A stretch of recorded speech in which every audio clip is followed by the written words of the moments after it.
first farmers did not simply discover a better way to live. They entered a world where survival now depended on staying in one place, repeating the same tasks, protecting stored food, caring for animals, and waiting for seasons they could not control.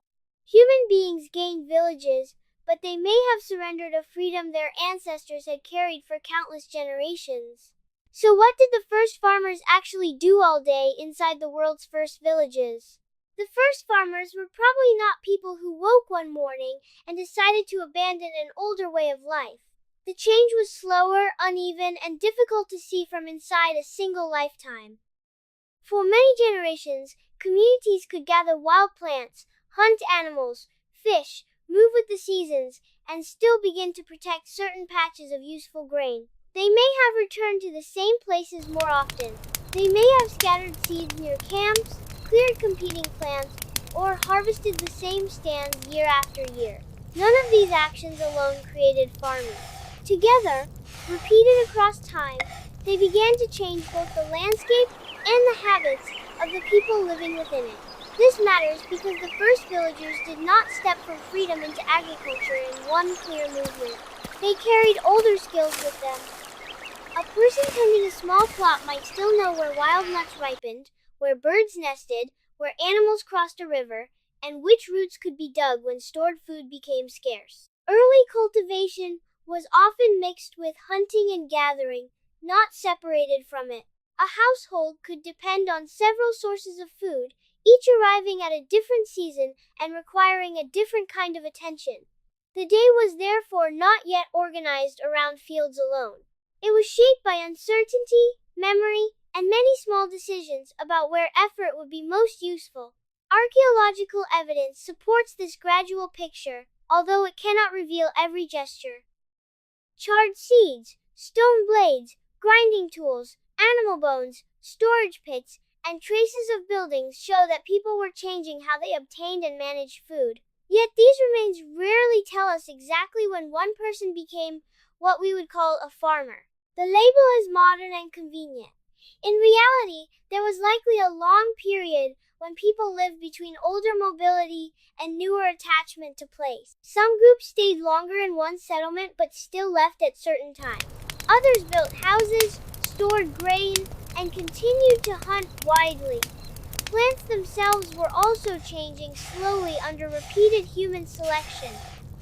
Seeds that were easier to collect or less likely to scatter could become more common, but this process took many generations and did not require anyone to understand heredity. Daily work helped create domesticated crops before people could have known what that long process would produce. The origin of farming, then, was not only an invention. It was a relationship that deepened between human communities, particular plants, favored animals, and familiar ground. Each return to the same place made previous labor more valuable. Cleared soil, repaired shelters, stored food, nearby water, and remembered paths encouraged people to return again. Returning made further work seem worthwhile. Slowly, the landscape became filled with human choices, while human lives became tied to the results of those choices. This attachment could provide stability, but it also created new obligations. Seeds had to be protected, stored food had to remain dry, young plants could fail, animals could enter a field. A missed season could not always be repaired by effort later. These pressures did not arrive all at once, and they did not affect every community in the same way. They accumulated quietly. The earliest farmers may not have thought of themselves as beginning a new age. They were likely responding to familiar needs with practical actions inherited, adjusted, and repeated. Only across many lifetimes did those ordinary actions become a new pattern of existence. Before we can ask what farmers did from morning until night, we must first understand that their world had no single beginning. The first village day emerged from countless earlier days, when people still moved through wild landscapes, but were already learning that a place could remember their labor. What began as repeated attention to soil, seed, water, and season eventually became a daily commitment that future generations would inherit without ever clearly witnessing its beginning themselves. A village did not create the same kind of day everywhere, because the first farming communities lived in very different landscapes and depended on different plants, animals, soils, and seasons. In one region, people might have watched fields of early wheat or barley near dry hills and seasonal streams. Elsewhere, communities could have relied more heavily on rice, millet, roots, beans, or other local crops that required different forms of care. Some settlements stood beside rivers that flooded and renewed nearby ground. Others occupied uplands where water had to be found, carried, or carefully protected. The idea of a single first farmer therefore hides a wide range of daily routines. Even within the same broad region, neighboring villages may have organized work differently according to local rainfall, the distance to grazing land, the condition of nearby woodland, and the availability of wild foods. A family living close to wetlands could combine cultivation with fishing, bird catching, and gathering reeds. People farther inland might spend more time following animals, collecting fuel, or searching for stones suitable for tools. The work of farming was never separated completely from the older landscape. It remained woven into rivers, forests, grasslands, and seasonal movements that had supported human communities long before permanent houses became common. This difference also shaped how long people stayed in one place. Some settlements were occupied for generations, with houses rebuilt again and again. Others were used intermittently, perhaps because soil, water, grazing, or social conditions made permanent residence difficult. Archaeology can show patterns of rebuilding, storage, food remains, and tool use, but it rarely reveals a universal schedule. The rhythm of one village could not simply be transferred to another. A day near the upper reaches of a great river was not the same as a day on a dry plateau, in a wooded valley, or beside a coastal plain. The beginnings of village life appeared across several regions of the world at different times, and each beginning grew from local knowledge accumulated over many generations. That knowledge included when rain usually came, where animals moved, which plants tolerated disturbance, and which places remained dependable during difficult seasons. None of this required a written calendar. Time could be read through temperature, daylight, plant growth, animal behavior, and remembered experience. The human body also met different demands in each setting. Digging heavy soil was not the same as tending lighter ground. Carrying water uphill differed from working close to a river. Herding animals across open country required long movement, while grinding grain or preparing fibers demanded repeated motion in a smaller space. These tasks could be shared in many ways, and the evidence does not justify assuming that every society divided them according to the same rules. Age, skill, health, household needs, and local tradition may all have influenced who performed specific work. Across all these settings, survival depended on attention rather than dramatic invention. People had to notice changes in soil, water, weather, animals, tools, stores, and the condition of other members of the household. A useful decision in one place could be ineffective in another, because experience remained tied to a specific landscape. The world's first villages were therefore not copies of a single model. They were experiments in staying, returning, storing, and coordinating human effort under different conditions. Their residents were connected by a broad change toward greater dependence on cultivated food and settled places, yet the details of that dependence varied greatly. This matters for the central question because asking what the first farmers did all day has no answer that fits every village. Their days were built from local necessities. One community might devote more time to water and livestock, another to clearing land, another to fishing, weaving, or processing grain. What united them was not an identical routine, but the growing need to care for a place whose future had become linked to their own. An ordinary day in an early village left no diary, no clock, and no written list of tasks. What remains is quieter. A worn stone, a darkened hearth, a cluster of burned seeds, a broken animal bone, a repaired floor, or a pit that once held food. Archaeologists begin with these fragments, but they do not treat them as complete stories. Each object records only a small encounter between people and materials, and much of daily life disappeared because wood, fiber, skin, food, and human movement rarely survive for thousands of years. A grinding stone may carry polished surfaces and fine scratches created by repeated use. Microscopic residues can sometimes suggest that plants were crushed or ground upon it. A blade may show wear consistent with cutting stems, hides, meat, reeds, or other materials, although similar marks can have more than one cause. Researchers compare ancient tools with experimental tools used on known substances, then judge which explanation fits best. The result is an informed interpretation, not a direct view of one person working on one morning. Charred plant remains provide another path. Seeds preserved by accidental burning can reveal which crops and wild plants entered a settlement. Weeds mixed with grain may offer clues about cultivation, harvesting, and crop processing. Their location matters. Remains found near a hearth may relate to cooking, while concentrations in a pit or room may suggest storage, waste, or a fire that destroyed supplies. Animal bones can show which species were eaten or managed, the ages at which animals died, and how carcasses were divided. Cut marks, burning, breakage, and the body parts present may help distinguish cooking, butchery, disposal, or transport. Yet bones cannot tell us every reason behind a choice, and the absence of a species does not prove that people never used it. The shape of a house also preserves a faint map of labor.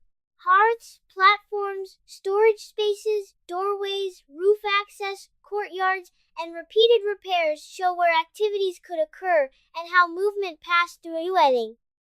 When tools and food remains gather in particular places, archaeologists may identify zones of grinding, cooking, craftwork, or storage. These patterns help reconnect village life with the deeper human past. Long before farming, people already made tools, shared food, tended fires, learned landscapes, and passed skills between generations. Early villages did not invent those human capacities. They concentrated them within smaller, repeatedly used spaces, where the traces of ordinary actions accumulated layer upon layer. Human bones add evidence about bodies rather than schedules. Teeth can preserve signs of diet and wear. Joints and bones may reflect repeated physical stress, injury, infection, or heavy labor, though such signs rarely identify one exact task. Chemical evidence can sometimes indicate broad patterns of food or movement, but it must be interpreted carefully and compared with local conditions. No single method can reconstruct a complete day. The strongest accounts combine architecture, plants, animals, tools, human remains, soil, and the order in which deposits form. Even then, conclusions remain uneven. Archaeology can often show that grain was processed, fires were maintained, houses were repaired, animals were handled, and food was stored. It is much less able to say who performed each action, how long it lasted, what people called it, or what they felt while doing it. The daily life of the first farmers therefore emerges as a range of probable activities rather than a hidden timetable finally recovered. The villages speak through repetition, because repeated work leaves wear, debris, repairs, and altered ground. By listening carefully to those modest traces, we can approach the question of what filled their days, without pretending that silence has given us certainty. What survives most clearly is not a dramatic event, but maintenance. The steady care of tools, food, fire, shelter, animals, and shared space, repeated often enough to shape both the village beneath their feet and the future beyond it. To wake inside one of the world's earliest villages was to begin the day within walls that carried the memory of many previous mornings. A house built from earth, timber, reed, stone, or some combination of local materials did more than protect people from wind and cold. It gathered sleep, food, tools, smoke, children, older relatives, stored grain, and unfinished work into a limited space. The exact shape of these homes varied greatly. Some settlements contained separate buildings divided by narrow paths and open yards. Others were more closely packed, with movement perhaps taking place across roofs or through shared passages. Archaeology cannot show one universal arrangement, but it can reveal how deeply daily life had become tied to constructed places. Before farming, human groups already made shelters and returned to favored camps, yet village houses demanded a different degree of maintenance. Walls cracked, roofs sagged, floors wore down. Hearths filled with ash. Storage areas had to remain dry. Waking in such a place meant entering a landscape shaped by human hands, where yesterday's labor influenced the tasks of today. Morning likely began before anyone reached cultivated ground. Embers might need attention. A doorway could require clearing. Sleeping materials had to be moved or folded. Containers might be checked for pests, moisture, or damage. Water carried earlier could be running low. Ash from the fire could spread across a floor used for cooking, craftwork, rest, and conversation. These were not minor interruptions surrounding the real work of farming. They were the work required to keep settled life functioning. The house also changed the relationship between people and possessions. Mobile communities could carry only what movement allowed, but permanent or repeatedly occupied homes made it practical to keep heavier grinding stones, larger stores, building materials, broken tools awaiting repair, and objects accumulated over time. This did not necessarily mean abundance. It meant that more things could demand care. A damaged roof threatened food and bedding. A cracked container could waste grain. A blocked entrance or weakened wall could affect everyone sharing the dwelling. The village therefore turned maintenance into a daily obligation. Human bodies also experienced the morning differently inside dense settlements. Smoke from indoor or nearby fires could linger. Dust rose from floors, plaster, grain, and repeated movement. People lived closer to animals, refuse, and one another than many earlier foraging groups had done for long periods. These conditions varied by settlement and season, and they should not be imagined as uniformly unhealthy or unpleasant. Still, staying in one place concentrated the traces of life. Waste accumulated. Surfaces required renewal. Fire had to be managed carefully. The same permanence that offered shelter and stored food created problems that movement once helped leave behind. Children may have learned village life first through these repeated domestic tasks. They could watch fuel being arranged, grain being handled, tools being selected, and walls being repaired. Older people may have contributed knowledge about materials, seasons, and household routines, even when heavy labor became difficult. The evidence does not allow a fixed timetable or a simple division of duties, but it suggests that the household was a working environment shared across generations. Light entering through an opening would reveal familiar objects and familiar positions, but familiarity did not make them effortless. A settled home preserved yesterday's successes and failures together. Food remained near the place where it had been processed. Damage waited where it had occurred. In this way, permanence made memory physical, quietly surrounding each waking person with evidence of earlier choices. Waking among walls meant waking inside a system of dependence.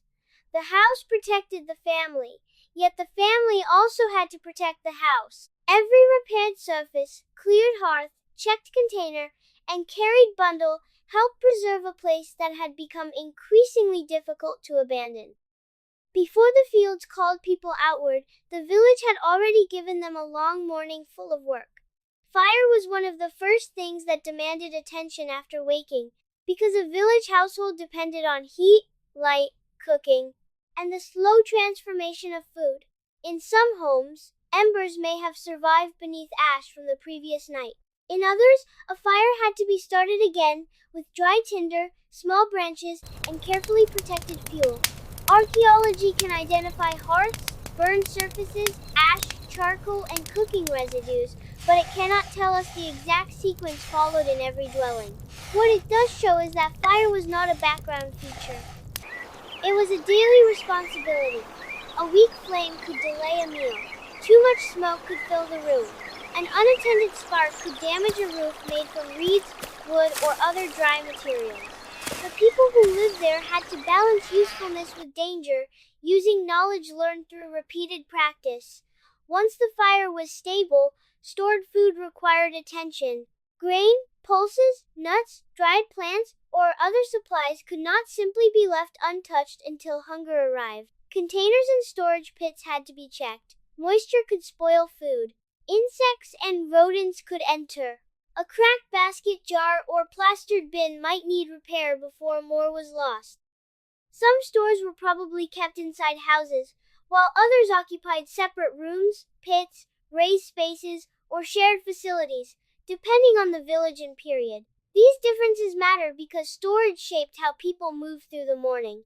A household might carry grain from one place to another, sort damaged kernels, remove debris, or decide how much could be used without threatening future needs. The work connected each day to seasons that had already passed. Food gathered or harvested months earlier still demanded care in the present. Preparing a meal also involved more than placing something near a flame. Grain could require pounding or grinding. Seeds might need cleaning. Dried foods might be soaked. Meat, if available, had to be cut, cooked, or preserved. Water had to be brought close enough for drinking and preparation. Grinding stones, pestles, blades, baskets, wooden tools, and containers all had to be located, used, cleaned, and returned. These repeated actions linked early villagers to a much older human history of tending fire and sharing food. But settled life concentrated the work within spaces used again and again. Ash accumulated where the hearth remained. Stone surfaces became polished by countless movements. Floors collected fragments that later became evidence of ordinary labor.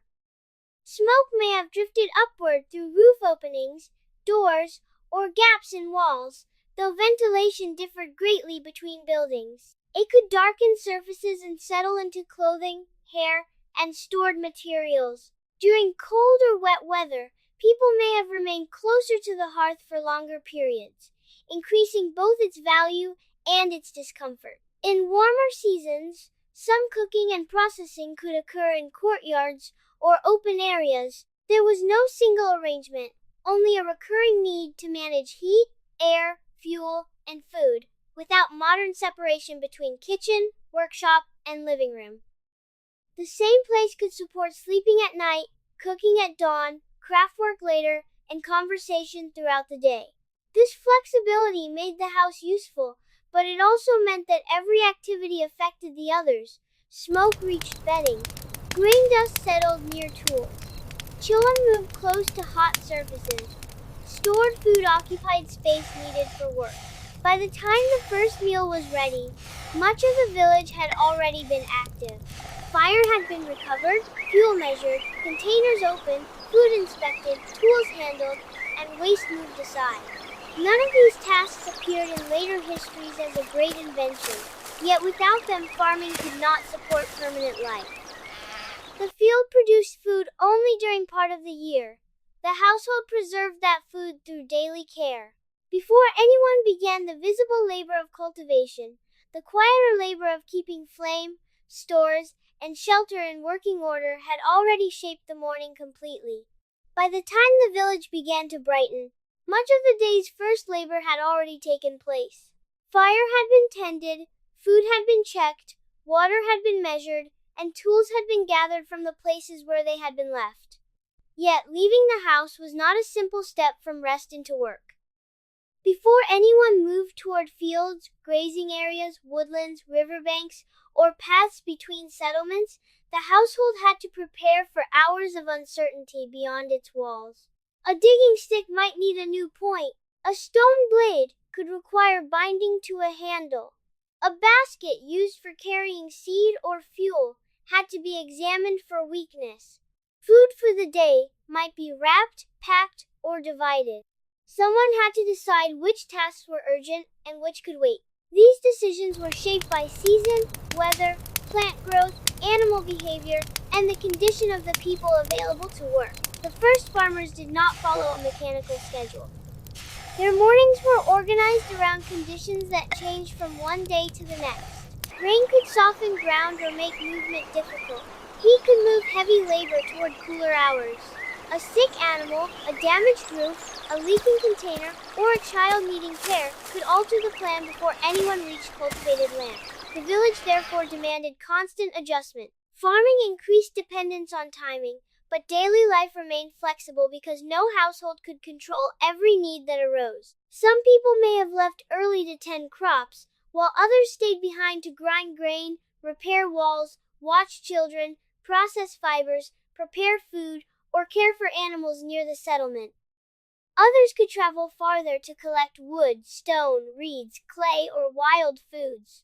Archaeology rarely allows these rules to be assigned with certainty, and they may have changed according to age, skill, health, season, and local custom. What matters is that a working village depended on many kinds of labor occurring at once. The visible field could not function without less visible work inside houses, courtyards, storage areas, and nearby landscapes. This division of effort grew from a much older human ability to cooperate, but settled life gave cooperation a new setting. Earlier communities also shared tasks, cared for children, prepared food, and maintained tools. In the village, however, those activities became tied to structures, stores, planted ground, and animals that could not simply be carried away. Every person leaving the settlement remained connected to work being done by those who stayed. A person gathering fuel supported the hearth. A person repairing a basket supported the harvest. A person watching stored grain protected labor completed months earlier. The day unfolded as a network rather than a single occupation.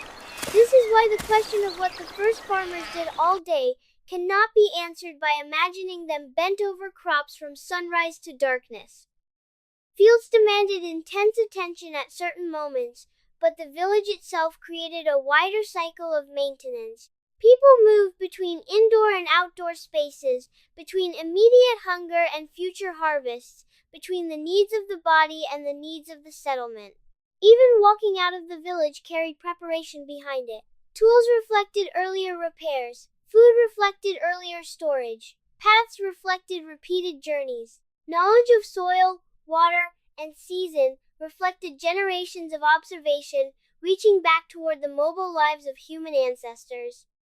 Many tasks also overlapped, so carrying a child, checking an animal, gathering edible plants, or noticing damage along a path could become part of another journey rather than a separate period of labor. By the time the first workers disappeared beyond the nearest houses, the day had already revealed its central pattern. Survival did not depend on one dramatic task. It depended on dozens of modest actions, completed in the right order, often by different people, before the larger work of cultivation could even begin outside the sheltering walls of home. Water was one of the first needs that pulled people beyond the doorway each morning, because every settled household depended on a supply that could not be stored forever. Drinking, cooking, washing food, softening grain, mixing clay, dampening floors, caring for animals, and repairing earthen walls all required water in different amounts. Some villages stood close to springs, streams, lakes, or rivers, while others occupied places where water was seasonal, distant, or difficult to reach. Archaeology can identify wells, channels, containers, worn paths, and the position of settlements near water. But it rarely reveals exactly who made each journey or how many trips were needed. What it does suggest is that carrying water was not an occasional task. It was woven into the daily structure that made permanent life possible. A person leaving the village for water had to judge distance, weight, weather, and the condition of the path. Containers made from pottery, basketry, wood, skin, or other local materials varied across regions and periods, and not all survive in the archaeological record. Whatever their form, they had to be carried without spilling and returned without breaking. A heavy load changed the pace of movement and limited what else could be brought home. The journey might be repeated several times, especially when households were large, animals were kept nearby, or building work increased demand. Water therefore linked the body directly to the landscape. Shoulders, arms, hands, backs, and legs absorbed the cost of every container moved from source to settlement. The work also depended on quality as much as quantity. Clear-looking water was not necessarily safe, and early villagers had no modern way to test it. They may have relied on familiar springs, flowing channels, seasonal experience, taste, smell, and observation. Rain could refresh a source or fill it with sediment. Drought could reduce flow. Animals and human waste could affect nearby water. These risks should not be exaggerated into a single picture of constant illness, but settled life did concentrate people, animals, and refuse around the same limited places. The choice of where to obtain water could shape the health and daily rhythm of the whole community. This dependence reached back to the earliest human past. Long before fields and villages, people survived by remembering where water remained during dry seasons and by planning movement around dependable sources. The first farmers did not abandon that ancient knowledge. They narrowed it around a permanent home. Instead of moving an entire group when water became scarce, villagers increasingly had to bring water toward houses, food stores, animals, and planted ground that could not easily move with them. Staying created stability, but it also turned distance into repeated labor. A stream one short walk away might seem close on a map, yet the same path walked under load day after day became a major element of ordinary life. Water collection could also be combined with other tasks. People might gather reeds, edible plants, clay, fuel, or information about crops and animals while traveling. Paths to a source became places of repeated encounter where villagers could see who was moving, what conditions had changed, and whether the landscape offered warning or opportunity. These possibilities are reasonable, but archaeology cannot recover every conversation or decision. The strongest conclusion is simpler: water organized time. Before grain could be cooked, before clay could be worked, before animals could drink, and before walls could be repaired, someone had to move water from where nature placed it to where village life required it. The first farmers therefore spent some of their day performing a task older than farming itself, but permanence changed its meaning. Water was no longer only something people approached during movement. It became something that had to be carried home, measured, protected, and used carefully within a settlement whose survival depended on returning to the same source again and again through every changing season ahead. Fuel was another necessity that drew people away from the houses, because every hearth depended on material that had to be found, cut, gathered, dried, carried, and protected. Wood was useful where trees and shrubs were available, but not every village stood beside abundant woodland. Some communities may have used branches, reeds, grasses, crop waste, dung, or mixtures of several materials according to season and local conditions. Archaeology can identify charcoal, ash, burned seeds, and traces of plant material, yet much of the original fuel disappears in fire. What remains is enough to show that keeping a flame alive required repeated contact with the surrounding landscape. A household could not simply decide to cook without considering what would burn, how long it would last, and how far someone had to travel to replace it. Gathering fuel was shaped by distance. Nearby branches would have been used first, especially when a settlement was new or small. Over time, repeated cutting could thin local vegetation and push collectors farther outward. This did not happen in the same way everywhere, and some landscapes recovered more quickly than others. Even so, permanence changed the meaning of firewood. A mobile group could leave depleted ground and move toward another source, but a village tied people to houses, stores, planted fields, and paths. Fuel, therefore, had to come toward the settlement, often through the effort of human bodies carrying bundles over familiar ground. The weight of wood, the roughness of bark, the dryness of reeds, and the balance of a load mattered more than later histories usually record. Fuel also had to be prepared. Fresh wood might smoke heavily and burn poorly. Damp material could fail at the moment it was needed. Thin branches helped start a fire, while denser pieces could hold heat longer. Different tasks required different flames. Cooking a meal, warming a room, firing clay, heating stone, drying food, or working certain materials did not place the same demand on a hearth. Early villagers may not have described these differences in technical terms, but repeated experience would have taught which materials worked best under particular conditions. That practical knowledge reached back far beyond farming. Human ancestors had managed fire for a very long time, learning how to choose fuel, protect embers, and use heat in changing environments. The first villages concentrated that ancient skill inside permanent spaces where mistakes could spread smoke, waste scarce material, or threaten dry roofs and stored food. Collecting fuel could also overlap with other work. A person walking toward scrubland or woodland might notice animal tracks, gather edible plants, inspect a field, cut reeds, or search for straight wood suitable for handles and repairs. Children could accompany older people and learn routes, plants, and safe methods through observation, though the evidence cannot reveal one fixed teaching pattern. What can be said with confidence is that fuel collection connected households to territories larger than the village itself.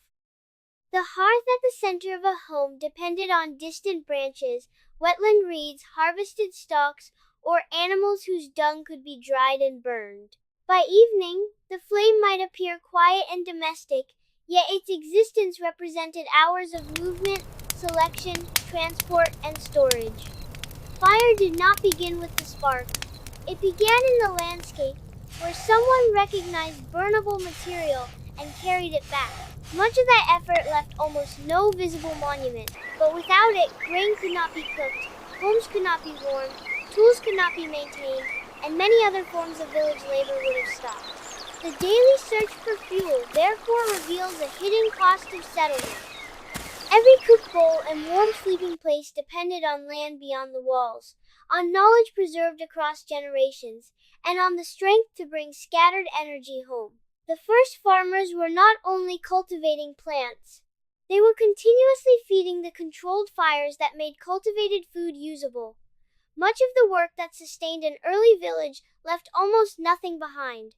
Water was carried away and used. Fuel became ash.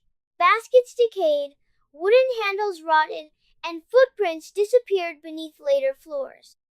A person might spend hours collecting reeds, watching children, repairing a cord, cleaning grain, tending a fire, or moving refuse, yet only a small fraction of that effort entered the archaeological record. This absence can distort the way the first farmers are imagined. Fields, stone tools, houses, and animal bones survive more clearly, so they can seem like the center of life.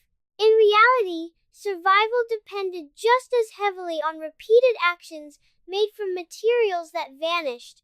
A woven container may have carried seeds, food, clay, or water hundreds of times before it broke. A wooden digging stick may have opened soil long before its surface decayed. A fiber rope may have tied a roof, secured a load, restrained an animal, or repaired a tool. None of these objects needed to be rare or ceremonial to matter. Their importance came from constant use. The same is true of care. Young children had to be watched, fed, carried, and kept away from fire, water, animals, sharp tools, and unstable walls. Injured or older people may also have needed help, though the form of that help cannot be reconstructed in detail. Such labor rarely produces a clear archaeological object, but no village could function without it. The history of farming therefore begins not only with seed and soil, but with bodies supporting other bodies while daily work continued around them. Cleaning was another nearly invisible demand. Ash accumulated near hearths. Food processing created husks, stalks, shells, bone fragments, and dust. Animals left dung. Roofs shed material. Floors became worn and uneven. Waste had to be swept, gathered, burned, reused, or carried beyond living spaces. Archaeologists sometimes identify disposal areas, ash deposits, or repeated floor renewal, but they cannot recover every small act that kept a house usable. These actions connected settled life with a new problem. Mobile groups could sometimes leave waste behind when they moved. Villagers had to manage the consequences of remaining in the same place. Even social coordination left limited physical traces. People had to decide when to collect water, who would watch animals, which tools could be shared, how stored food would be protected, and when several hands were needed for a task. We should not invent the words they used or assume that every household followed the same rules.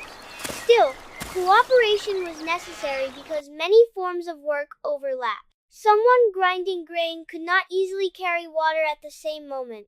A person away gathering fuel depended on others to protect the hearth and stores. The village survived through linked efforts that were ordinary enough to disappear.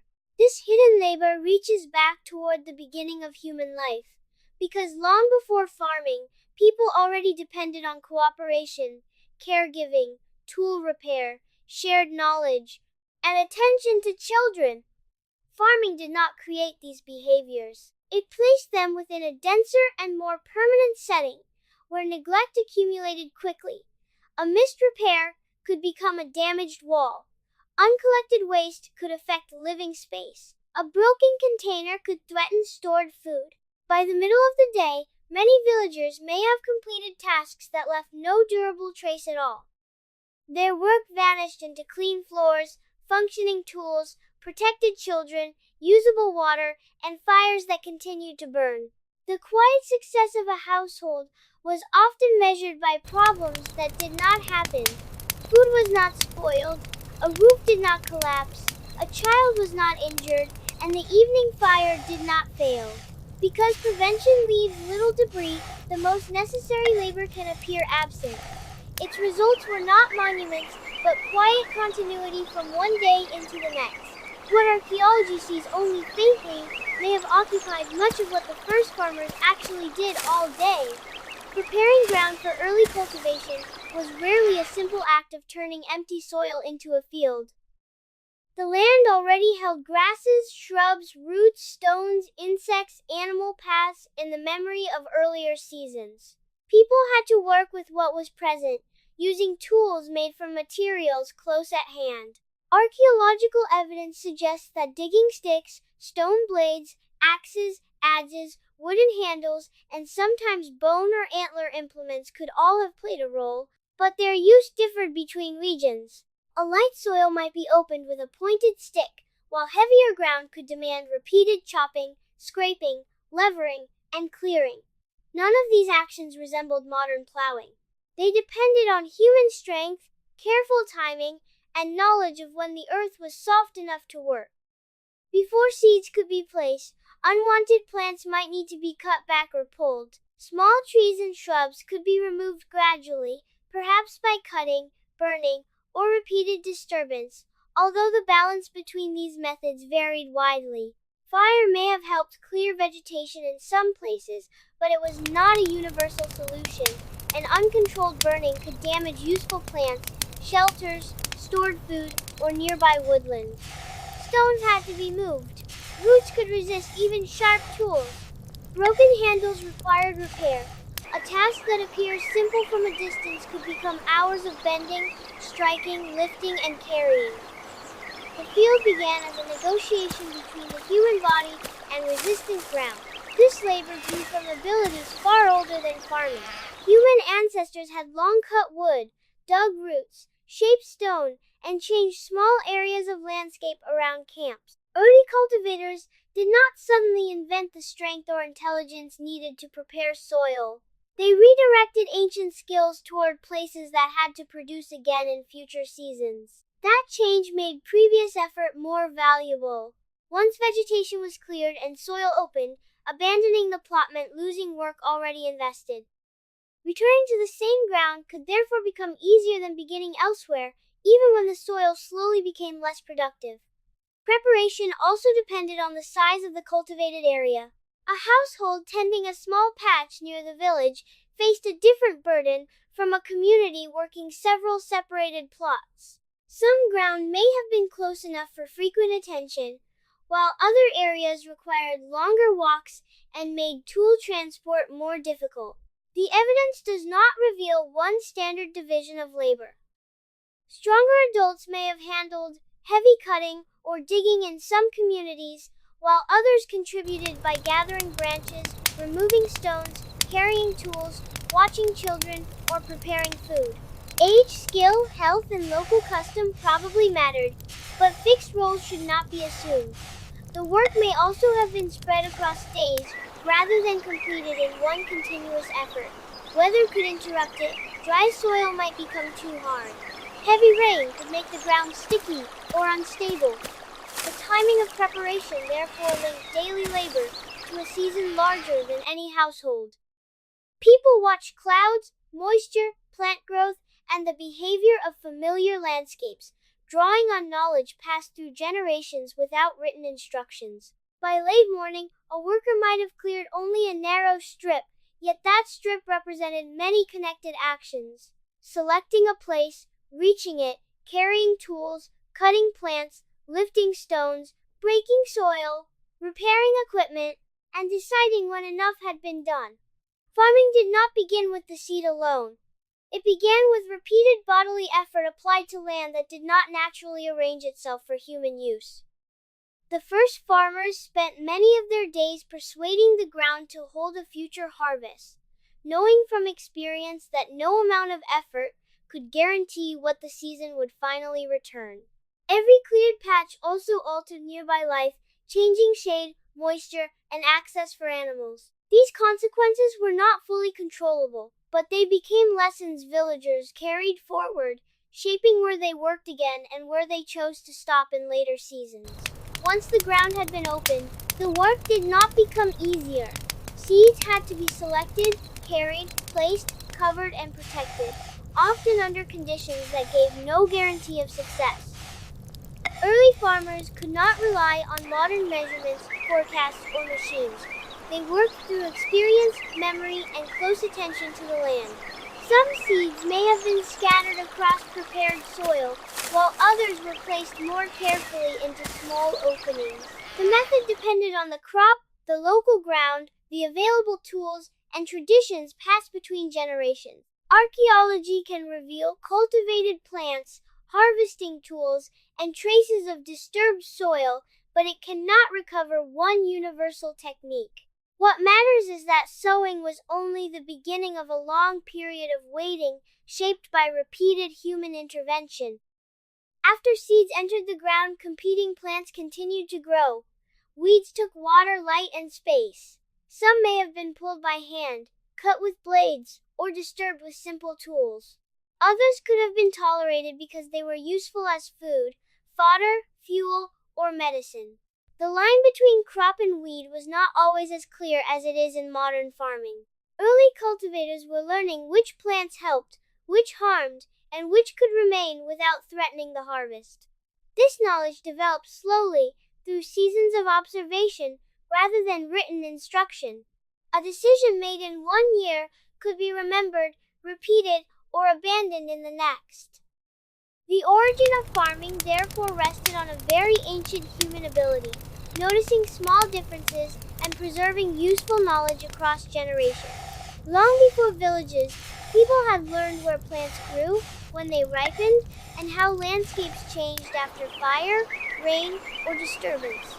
In cultivated ground, that older attention became more concentrated. People were no longer only finding plants. They were trying to guide what would grow in a chosen place. Watching became a form of labor. Fields had to be revisited. Soil moisture had to be judged. Young shoots could be damaged by birds, grazing animals, insects, heavy rain, dry winds, or unexpected cold. Not every threat could be prevented, but villages could respond by repairing boundaries, frightening animals away, covering vulnerable areas, or changing when and where they worked. The evidence does not allow us to describe every protective method, yet it is reasonable to conclude that crops required repeated presence. A planted field tied people to time. Leaving too long could mean returning after damage had already occurred. This dependence altered the rhythm of the day. A person might walk from the village simply to inspect the ground, then notice a broken tool, a trampled edge, or weeds spreading around young plants. The visit could become hours of work. Children, older people, or those unable to perform heavy digging may also have contributed through watching, carrying, gathering, or warning others, though roles certainly differed between communities. Farming depended not only on strength, but on patience and attention. The crop changed slowly, while human concern had to remain constant. By midday, the field might look almost unchanged, yet the effort invested in it continued to grow. Each weed removed, each damaged boundary repaired, and each animal driven away represented an attempt to protect food that did not yet exist. This was one of the deepest changes in early village life. Labor moved ahead of reward. People worked for a harvest that remained uncertain, trusting patterns learned from earlier seasons, but knowing that weather and chance could still undo them. Even a healthy stand of young plants demanded no celebration, because its survival depended on conditions beyond any household's control.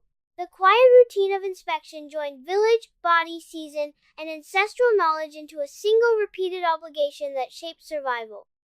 The first farmers therefore spent much of their day not harvesting abundance, but caring for possibility, returning again and again to soil that held both the memory of past effort and the risk of future loss. Farm work did not demand the same amount of effort every day, because the year moved through periods of preparation, waiting, growth, danger, and sudden urgency. After soil had been opened and seeds placed, there could be days when the field seemed quiet. Plants grew at a pace that human hands could not accelerate. Villagers still inspected them, removed competing growth, repaired boundaries, and watched the weather, but the pressure was different from the concentrated labor of sowing or harvest. The farming year was therefore uneven. Some tasks could be delayed for a short time. Others had to be completed within a narrow window, when soil moisture, ripeness, temperature, and daylight briefly aligned. Missing that moment could reduce the food available for many months. This seasonal rhythm reached deep into the older human past. Foragers had also followed ripening plants, migrating animals, fish runs, and changing water sources. Early farmers inherited that attention to seasonal opportunity, but cultivation increased the consequences of being late. Wild resources were scattered across a landscape, while a planted crop concentrated hope in a smaller area. If weather damaged it, or if people could not gather it quickly enough, earlier labor might disappear before it could be stored. The village made time feel heavier because houses, animals, tools, and dependent people remained tied to the outcome. Sowing could require several people to prepare ground, carry seed, place it, and protect newly worked soil before conditions changed. Harvest brought another period of urgency. Crops did not necessarily ripen evenly, and different plots could reach readiness at different times. Families had to decide where to work first, which tools were usable, who could carry loads, and how much labor could be diverted from water, fuel, childcare, cooking, and animal care. The field demanded attention, but the village did not pause. Fires still needed fuel, meals still required preparation, roofs still leaked, children still depended on adults. The busiest agricultural moments were therefore not separate from ordinary maintenance. They were added to it.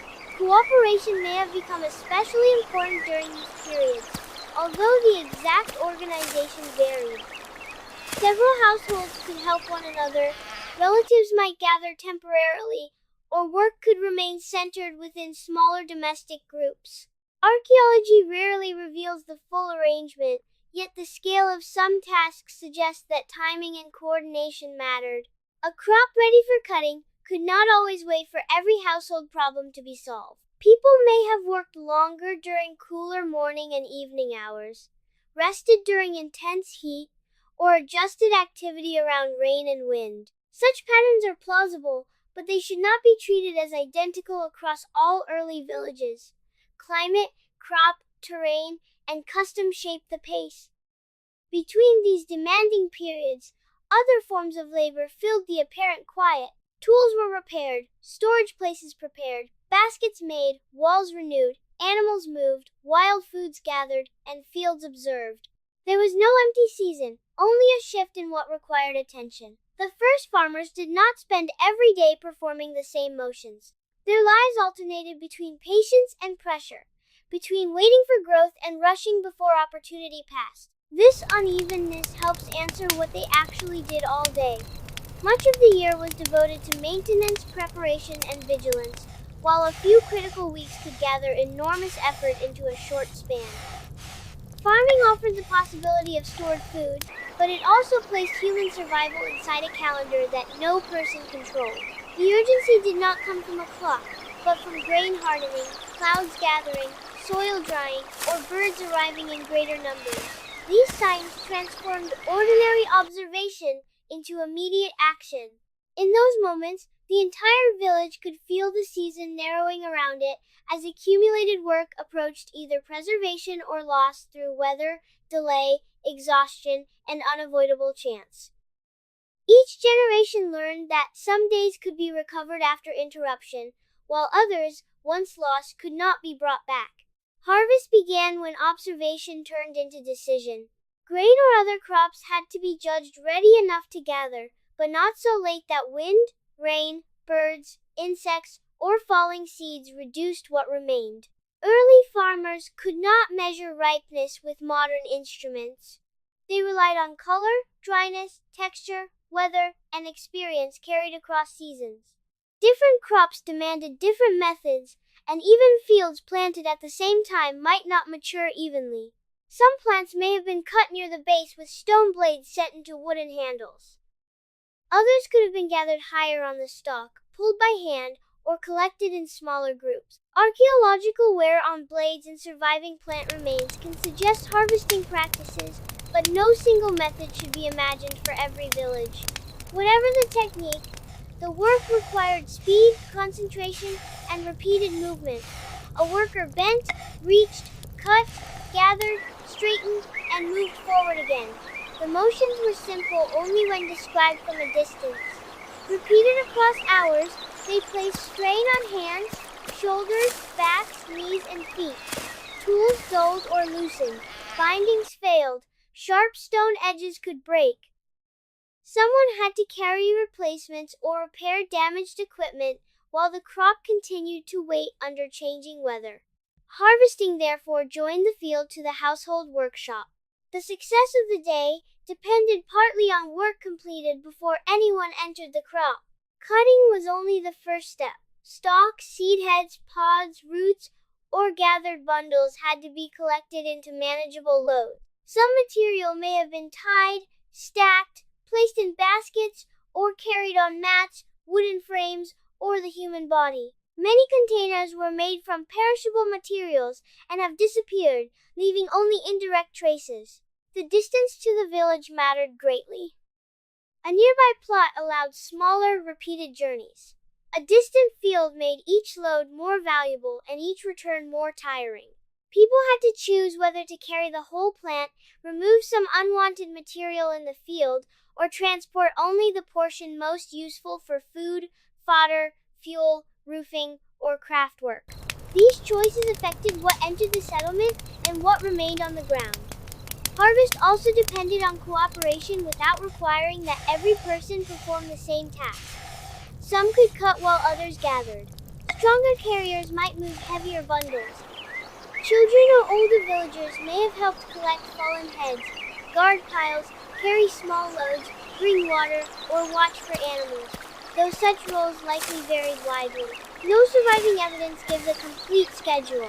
What can be understood is that the crop had to pass through many hands before it became stored food. This connected farming to the earliest human pattern of shared effort. Long before permanent villages, groups had coordinated around large animals, seasonal plants, shelter, fire, and children. Harvest redirected that ancient cooperation toward a landscape deliberately altered by previous labor. By afternoon, The route between field and village could become as important as the cutting itself. Loads had to arrive without being scattered, soaked, crushed, or stolen by animals. Paths narrowed movement. Uneven ground increased the cost of every journey. Heat, dust, wind, or sudden rain changed the pace. The village might slowly fill with bundles that still required further work, while the field showed what had been removed and what remained at risk. The visible abundance of harvest could therefore be misleading. Nothing was ready to eat merely because it had been cut. Each armful represented only a transfer from one vulnerable place to another. Every trip also carried a judgment about time, because returning too slowly could leave ripe plants exposed, while rushing could damage tools, spill gathered seed, exhaust workers, or neglect the other duties continuing inside the settlement. The first farmers spent these urgent days gathering the season into human reach, carrying the uncertain promise of the field toward the houses where it would face a new series of dangers, decisions, and labor before becoming food. Once the harvested plants reached the village, the work changed from carrying abundance to separating what could be eaten from what had to be removed. Grain still clung to stalks, husks, pods, dust, and fragments of field plants. None of it was ready for storage simply because it had been cut. People had to loosen seeds from the surrounding material, sort useful portions, reduce moisture, and prevent losses during every movement. The exact methods varied according to crop, climate, tools, and local tradition. Some plants could be beaten against a hard surface, rubbed between hands, crushed lightly, or trampled in controlled spaces. Others may have required more careful handling to avoid breaking the edible part. Archaeological remains such as processing floors, stone tools, charred chaff, weed seeds, and storage deposits can suggest these activities. But they do not preserve one standard sequence for every early village. Threshing demanded repeated force. Bundles had to be spread, lifted, struck, turned, and gathered again. Stalks could scratch skin and fill the air with dust. Seeds scattered beyond the working area had to be recovered before birds, insects, wind, or footsteps carried them away. The same human bodies that had cut and transported the crop now continued working close to the ground, often through motions that were less dramatic but no less tiring. Tools could help, yet every tool also required maintenance. Wooden beaters split, baskets loosened, mats tore, hard surfaces became uneven. The harvest therefore entered another cycle of repair and preparation, while other village duties continued around it. After seeds were freed, lighter materials still had to be removed. Winnowing may have used baskets, trays, mats, or carefully timed movement in the wind. Grain and chaff could be tossed or poured so that heavier seeds fell nearby while lighter fragments drifted aside. This required judgment rather than simple strength. Too little wind left the mixture dirty. Too much wind could carry food away. Damp conditions made separation difficult. People had to watch the air, feel the weight of the material, and repeat the process until the result was clean enough for further use. Such attention drew on ancient human skills of sorting plants, recognizing edible parts, and working with seasonal conditions long before cultivation began. Farming concentrated those skills around larger quantities gathered during a short period. Drying was equally important because moisture threatened everything already achieved. Grain stored while damp could heat, mold, sprout, or attract pests. Seeds might be spread in sunlight, moved into sheltered spaces, turned repeatedly, or protected from sudden rain. The exact practice depended on local weather and architecture. Dry regions presented different problems from humid ones, and no village could control the season completely. A clear morning might become a wet afternoon. Wind useful for winnowing could scatter drying grain. Animals, children, and ordinary movement could disturb exposed food. Someone therefore had to remain nearby, watching and adjusting while other people continued carrying, cooking, repairing, and collecting water. By evening, piles that looked smaller than the original harvest represented progress rather than loss. Stalks, husks, and chaff had been removed, but many of these materials could still be useful as fuel, fodder, bedding, building material, or timber mixed into clay and plaster. Early villagers did not necessarily divide waste from resource in the modern way. The remains of one task often supported another. Each clean basket also forced decisions about hunger and future need. Some grain could be cooked soon, some saved for seed, and some reserved against leaner months. Processing therefore became more than physical labor, because every handful carried memory of effort and the uncertainty of seasons ahead. Yet even after threshing, winnowing, and drying, the crop was not safe. It had only passed from the danger of the field into a cleaner, lighter, and more concentrated form, ready to be measured, guarded, and placed where months of patient labor might survive until needed. Once grain had been cleaned and dried, the harvest entered its longest test. Food that looked safe in the evening still had to survive weeks or months of heat, moisture, insects, rodents, accidental fire, and human need. Early villagers used pits, baskets, plastered bins, jars, raised platforms, separate rooms, or other arrangements suited to local materials and climate. Archaeology can reveal storage spaces, charred grain, gnaw marks, insect remains, repaired floors, and repeated deposits, but no single method belonged to every settlement. Some stores were probably kept within houses, where they could be watched closely. Others may have stood in shared spaces or structures used by several households. Each arrangement created different responsibilities because food placed beyond immediate reach still had to be inspected, protected, and remembered. Moisture was one of the most persistent dangers. A small leak from a roof, damp soil beneath a container, or grain stored before it had dried fully could threaten a large portion of the harvest. People had to notice changes in smell, texture, temperature, and appearance, then move or spread the contents before damage became irreversible. Containers cracked, bindings loosened, plaster flaked, and floors settled. Repairing storage was therefore not separate from preserving food. The walls around grain became another tool, one that demanded attention even when no meal was being prepared. Insects and rodents created a different kind of pressure. They could enter through gaps too small to see clearly, leaving husks, dust, droppings, or damaged seeds behind. Early farmers had no perfect defense. They could seal openings, raise containers, clean surrounding areas, trap pests, move stores, or use smoke and other practical methods where local knowledge supported them. None of these measures guaranteed success. The more food a village concentrated in one place, the more attractive that place became to other creatures. Settlement created abundance, but abundance gathered risk. Protection also required social decisions.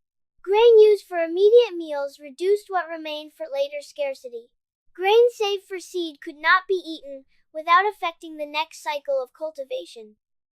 Some stores may have belonged mainly to households, while others could have involved wider claims, but the evidence differs between sites and periods.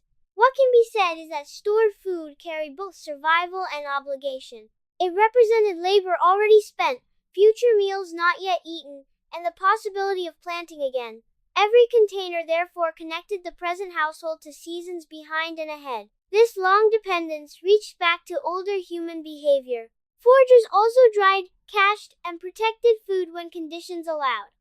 Village life expanded the scale and duration of those practices. People were no longer preserving only what could support a short stay or journey. They were maintaining supplies beside homes that remained through changing seasons. The success of storage made longer settlement possible, while longer settlement made storage more necessary. By winter, drought, or another period of shortage, the quiet labor of inspection could matter more than the excitement of harvest. A household that had cut, carried, threshed, cleaned, and dried its crop could still lose much of it through one overlooked crack, one wet corner, or one uncontrolled fire. The first farmers therefore spent many hours guarding food from time itself. They did not merely produce grain. They created a fragile interval between harvest and hunger, then maintained that interval through repair, caution, sharing, restraint, and repeated attention. Even successful storage did not end uncertainty, because villagers still had to judge when reserves could be opened, how much could be consumed, and whether visible plenty would last until the next dependable harvest. These choices turned preserved food into a daily measure of patience, memory, cooperation, and restraint. What survived in a storage pit or sealed container was not simply food. It was summer preserved for another season, human effort protected from decay, and the uncertain future held for a little while inside the walls of the village. Grinding grain was one of the most repetitive tasks in an early farming household, because harvested seeds could not always be eaten in the form in which they were stored. Before grain became porridge dough or another cooked food, it often had to be cleaned again, measured, and reduced into smaller particles. Archaeologists find grinding stones, handstones, mortars, pestles, and polished working surfaces at many early village sites, although the exact tools and methods differed by region, crop, and period. Some stones were large and remained in one place. Others were smaller and could be moved. Their worn surfaces preserve the history of countless motions, but they do not identify every person who performed them or every food placed upon them. Grinding demanded time. A small amount of grain could require repeated pressure, pushing, crushing, lifting, and gathering before it reached the texture needed for cooking. The work might be done in the morning, between other household duties, or in longer sessions when more food had to be prepared. Grain scattered beyond the stone had to be collected, dust accumulated. The tools themselves needed cleaning and sometimes reshaping as surfaces became smooth or uneven. A broken stone could not be replaced quickly if suitable material came from far away. The household therefore depended on both bodily effort and access to durable tools. The movement was simple but physically costly when repeated across years. Hands pressed against stone. Shoulders and arms guided the handstone. The back and knees held the body close to the working surface. Human remains from some early farming communities show patterns of wear that may reflect repeated labor, yet bones cannot name one exact task with certainty. Grinding is a strong possibility in certain contexts because the tools, food remains, and bodily stresses appear together, but responsible interpretation leaves room for other activities. The safest conclusion is that food processing placed regular demands on the body, often inside domestic spaces where the same motions were repeated over generations. This work also linked the earliest farmers to a much older human past. Long before cultivation, people crushed seeds, nuts, pigments, and other materials. Farming changed the scale. Stored harvests created larger quantities that had to be processed again and again. The field concentrated food, but the grinding stone concentrated labor. Each bowl represented not only planting and harvest, but also the quiet transformation of hard seeds into something the human body could digest more easily. Grinding may have been shared, interrupted, or combined with conversation, childcare, tool repair, and observation of other work, though archaeology cannot recover the social atmosphere with certainty. The sound of stone moving across stone may have become familiar within many homes, repeating at different hours and seasons. It was not dramatic, but it was essential. Without grinding, or other forms of preparation, much stored grain would have been less useful, slower to cook, or unsuitable for certain meals. By midday, a person could have spent hours producing only a modest pile of meal or flour. The result might appear small beside the visible harvest, yet it represented another stage in the long chain between soil and food. The first farmers did not simply grow crops and then eat them. They repeatedly altered texture, size, moisture, and form until plants became meals. Grinding reveals how farming moved labor inward, from open fields into houses and courtyards, where the body continued working long after the harvest had been carried home. Because this effort was overlooked, later images of farming often place attention on sowing and reaping. Yet the meal depended just as surely on the person beside the stone, repeating a motion that left little spectacle but sustained everyone. It also shows why permanent villages depended on patience as much as strength. Every repeated stroke converted stored possibility into immediate nourishment, and every finished portion had to be made again when the next meal approached. Cooking in an early village was not a single action performed at a single hearth.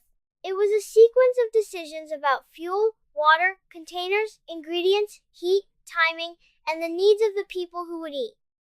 Archaeologists find hearths, fire-cracked stones, burned surfaces, pottery in later settings, and residues that suggest how foods were prepared, but the evidence varies greatly between regions and periods.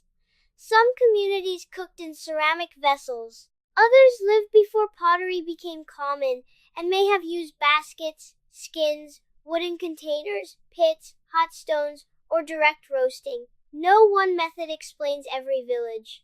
What remained constant was the need to transform raw materials into food that was safer, softer, easier to digest, or more suitable for sharing. Grain ground into meal could be mixed with water and heated into a thick porridge. Coarser fragments might be boiled, soaked, or baked into simple forms of bread where suitable surfaces and methods existed. Pulses often required longer cooking. Meat could be roasted, boiled, dried, or combined with plants. Wild greens, roots, nuts, fruits, fish, and gathered foods continued to enter many meals because early farming did not erase older sources of nourishment.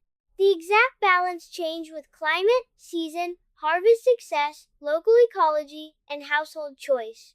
A meal, therefore, carried the landscape into the house, combining cultivated food with whatever rivers, woodlands, wetlands, or grazing grounds still provided. Heat had to be controlled without a dial or fixed stove. Too much flame could burn food, crack a container, or waste fuel. Too little could leave grain hard or extend cooking until evening. People judged heat through flame, smoke, sound, smell, vessel position, and accumulated experience. Ashes might be moved closer or farther. Stones could be heated and transferred carefully. Containers had to be supported so they did not tip. Water lost through evaporation had to be replaced, meaning that cooking depended on earlier journeys to a spring, river, or well. Fuel consumed at the hearth had also been gathered, dried, and carried. The meal was therefore the visible end of many hidden tasks. Cooking took place in spaces that served several purposes. A hearth might stand inside a house, near an entrance, in a courtyard, or in another shared area.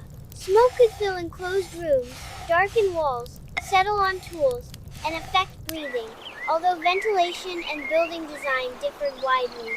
In warm weather, some preparation may have moved outdoors.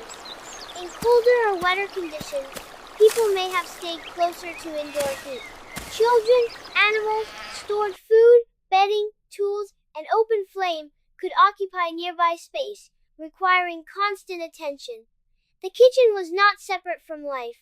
It was woven into the same room where other work, rest, care, and repair continued.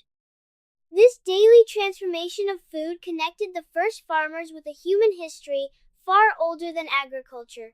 Cooking had long allowed people to alter plants and animals through heat. Village life changed its scale and regularity. Stored crops created repeated meals based on foods that demanded grinding, soaking, boiling, or baking. The hearth became a place where the labor of fields, water carriers, fuel gatherers, tool makers, and food processors converged. By the time a meal was ready, many people may have contributed without standing beside the fire. Even when ingredients were plentiful, preparation remained limited by water, fuel, vessels, and time. A household could possess grain yet still wait for wood, a usable grinding surface, or a container strong enough to endure prolonged heat safely. The first farmers therefore spent time each day managing a slow chemical change they could not describe scientifically, but understood through daily practice. They watched hard seeds soften, dough firm, liquid thicken, and raw ingredients become edible. Cooking was not a pause after work. It was another form of work, joining ancient knowledge to the new demands of permanent settlement and turning stored harvest into nourishment, one carefully tended fire at a time. When food was ready, Eating brought together many strands of village labor, but the meal itself was not necessarily a formal event or a moment of abundance. It could be a practical pause shaped by hunger, available ingredients, household size, season, and the demands still waiting outside. Archaeologists sometimes find hearths, serving vessels, animal bones, plant remains, and repeated food deposits that suggest where meals were prepared or consumed. These traces can show that food was shared in certain spaces, yet they rarely reveal the exact rules of distribution, the order in which people ate, or the meaning attached to a particular dish. It is safest to understand meals as daily acts of cooperation, whose details differed from one community to another. Food had to be divided. A pot of porridge, roasted meat, boiled plants, or ground grain could be distributed among children, adults, older people, visitors, or workers returning at different times. Portions may have reflected need, availability, custom, or household relationships, but the evidence does not allow a single pattern to be imposed. Some people could eat together, while others ate when their work allowed. A person tending animals or watching a distant plot might miss the main preparation and receive food later. Someone caring for a child might eat while continuing another task. The meal therefore did not always stop the day. It could unfold inside the continuing movement of domestic life. Sharing food also connected many invisible contributions. The person who carried water, the one who gathered fuel, the one who ground grain, the one who cleaned seeds, and the one who watched the fire, all helped create what appeared in the bowl. Even when one individual served the meal, its production belonged to a network of earlier actions. This pattern reached back to human origins, because cooperation around food long preceded farming. What village life changed was the degree to which meals depended on stored crops, permanent hearths, fixed containers, and repeated work inside the same buildings. Eating became tied more closely to the success of harvests months earlier and to the condition of household stores. Meals also revealed scarcity without needing dramatic signs. A thinner mixture, a smaller portion, greater use of wild plants, or careful preservation of seed grain could reflect difficult conditions, though such choices should not be interpreted with certainty unless evidence supports them. Abundance also had limits. A successful harvest did not remove the need for restraint, because food had to last until the next dependable supply. Every meal consumed part of the future. This made distribution an act with consequences beyond immediate hunger.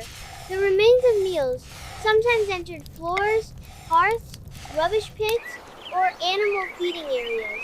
Bones were broken, seeds burned, vessels cracked, and ash spread across surfaces. These fragments help archaeologists reconstruct diet, but they represent only what survived disposal, fire, and time. Soft foods, wooden utensils, woven mats, and most gestures disappeared. What remains most visible is not conversation or feeling, but repetition. The same spaces received food debris again and again, showing that eating was embedded in ordinary routines rather than separated from them. By evening, a shared meal could mark a change in pace, yet work often continued. Tools still needed repair. Animals required checking. Embers had to be protected. Food left over had to be covered or stored. The first farmers therefore did not simply stop labor and gather around a finished feast. They moved through a cycle in which preparation, eating, cleaning, and preservation flowed into one another. The meal was social because survival was social, but its deepest meaning may lie in something quieter. Cultivated food became human life only when many small efforts were brought together, divided carefully, and consumed within relationships that had to continue into the following day. In this way, every bowl joined the field, the household, the season, and the generations, learning to sustain them together. Keeping animals changed the daily geography of early village life because domestication did not place every useful creature permanently beside the house. Sheep, goats, cattle, pigs, and other managed animals appeared in different regions and at different times, and their care followed local landscapes rather than one universal pattern. Some animals could remain near the settlement, feeding on household waste, crop remains, or nearby vegetation. Others had to be led toward pasture, water, shade, or seasonal grazing grounds. A person who woke within permanent walls might therefore spend much of the day walking beyond them, watching animals whose needs could not be contained by the village itself. Herding required attention before movement began. Animals had to be counted, released, separated, or guided away from stored food and cultivated plots. Young, injured, pregnant, or difficult animals could require different handling, although archaeology cannot reveal the exact routines followed in every community. Paths had to be chosen according to water, forage, weather, predators, crops, and the condition of the herd. A route useful during one season might become dry, muddy, overgrazed, or dangerous in another. The herder carried no written map, but depended on remembered springs, familiar slopes, animal behavior, and knowledge passed through repeated journeys. Once outside the settlement, progress was shaped by the animals rather than by a simple human schedule.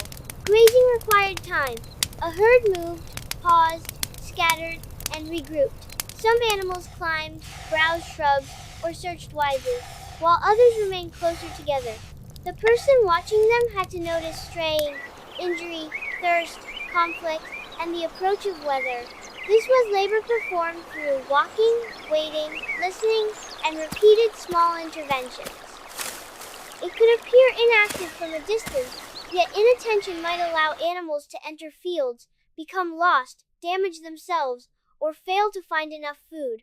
Herding joined human patience to the movements of other bodies. It also connected the first farmers to a human past far older than villages. Hunters and foragers had long followed animal tracks, understood seasonal movement, recognized danger, and read landscapes through signs that modern observers might overlook. Managed herds redirected that ancient knowledge. Instead of seeking animals only as prey, people increasingly guided, protected, bred, exchanged, and lived beside them. The relationship was practical and uneven, not a sudden friendship between species. Animals provided meat, hides, bone, and other resources, while some later became important for milk, traction, or transport in particular places and periods. These benefits required daily care long before they could be realized. A herder might spend hours away from fields and houses, while still supporting the farming household. Animals could convert grasses, leaves, and crop remains into usable resources. Their dung could affect soil, fuel supplies, and sanitation. Their movement connected village land with wider grazing territory. Yet they also created risks. They competed for water, damaged crops, carried disease, attracted predators, and required protection at vulnerable times. Keeping them near people concentrated both value and responsibility. Their route could also provide chances to collect fuel, edible plants, stone, or news of changing conditions, allowing several necessary forms of observation to occur during one journey. By afternoon, the settlement might be out of sight, but village life still traveled with the herd. The person outside depended on food prepared earlier, tools repaired at home, and knowledge accumulated across generations. Those inside depended on the safe return of animals and herder together. This mutual dependence shows why settled farming did not end human movement. It reorganized it. Houses, stores, and fields remained fixed, while people traced daily or seasonal paths outward to support them. Some villagers stayed near hearths and grain. Others followed animals across open ground, carrying the responsibilities of permanent settlement far beyond its walls. What the first farmers did all day therefore included long periods of motion through landscapes that remained partly wild, where survival depended on guiding animals without ever fully controlling the land around them. Caring for managed animals required more than leading them away from the village and waiting for them to feed. Water, forage, shelter, and protection had to be considered together because the needs of a herd changed with season, weather, age, and the condition of the landscape. Some animals could drink from streams, springs, ponds, or river edges along their route. Others may have depended partly on water carried or brought closer to the settlement. Dry periods made every decision more difficult. A familiar source could shrink, become muddy, or be shared by wild animals and neighboring groups. People had to judge whether the herd could reach water safely, whether the path was too long for weaker animals, and whether cultivated plots would be damaged along the way. Feeding the herd was equally demanding. Grazing land near the village could be convenient, but repeated use might reduce available plants. Animals could then be moved farther away, guided toward seasonal pasture, or supported with cut vegetation, leaves, crop stalks, and other remains.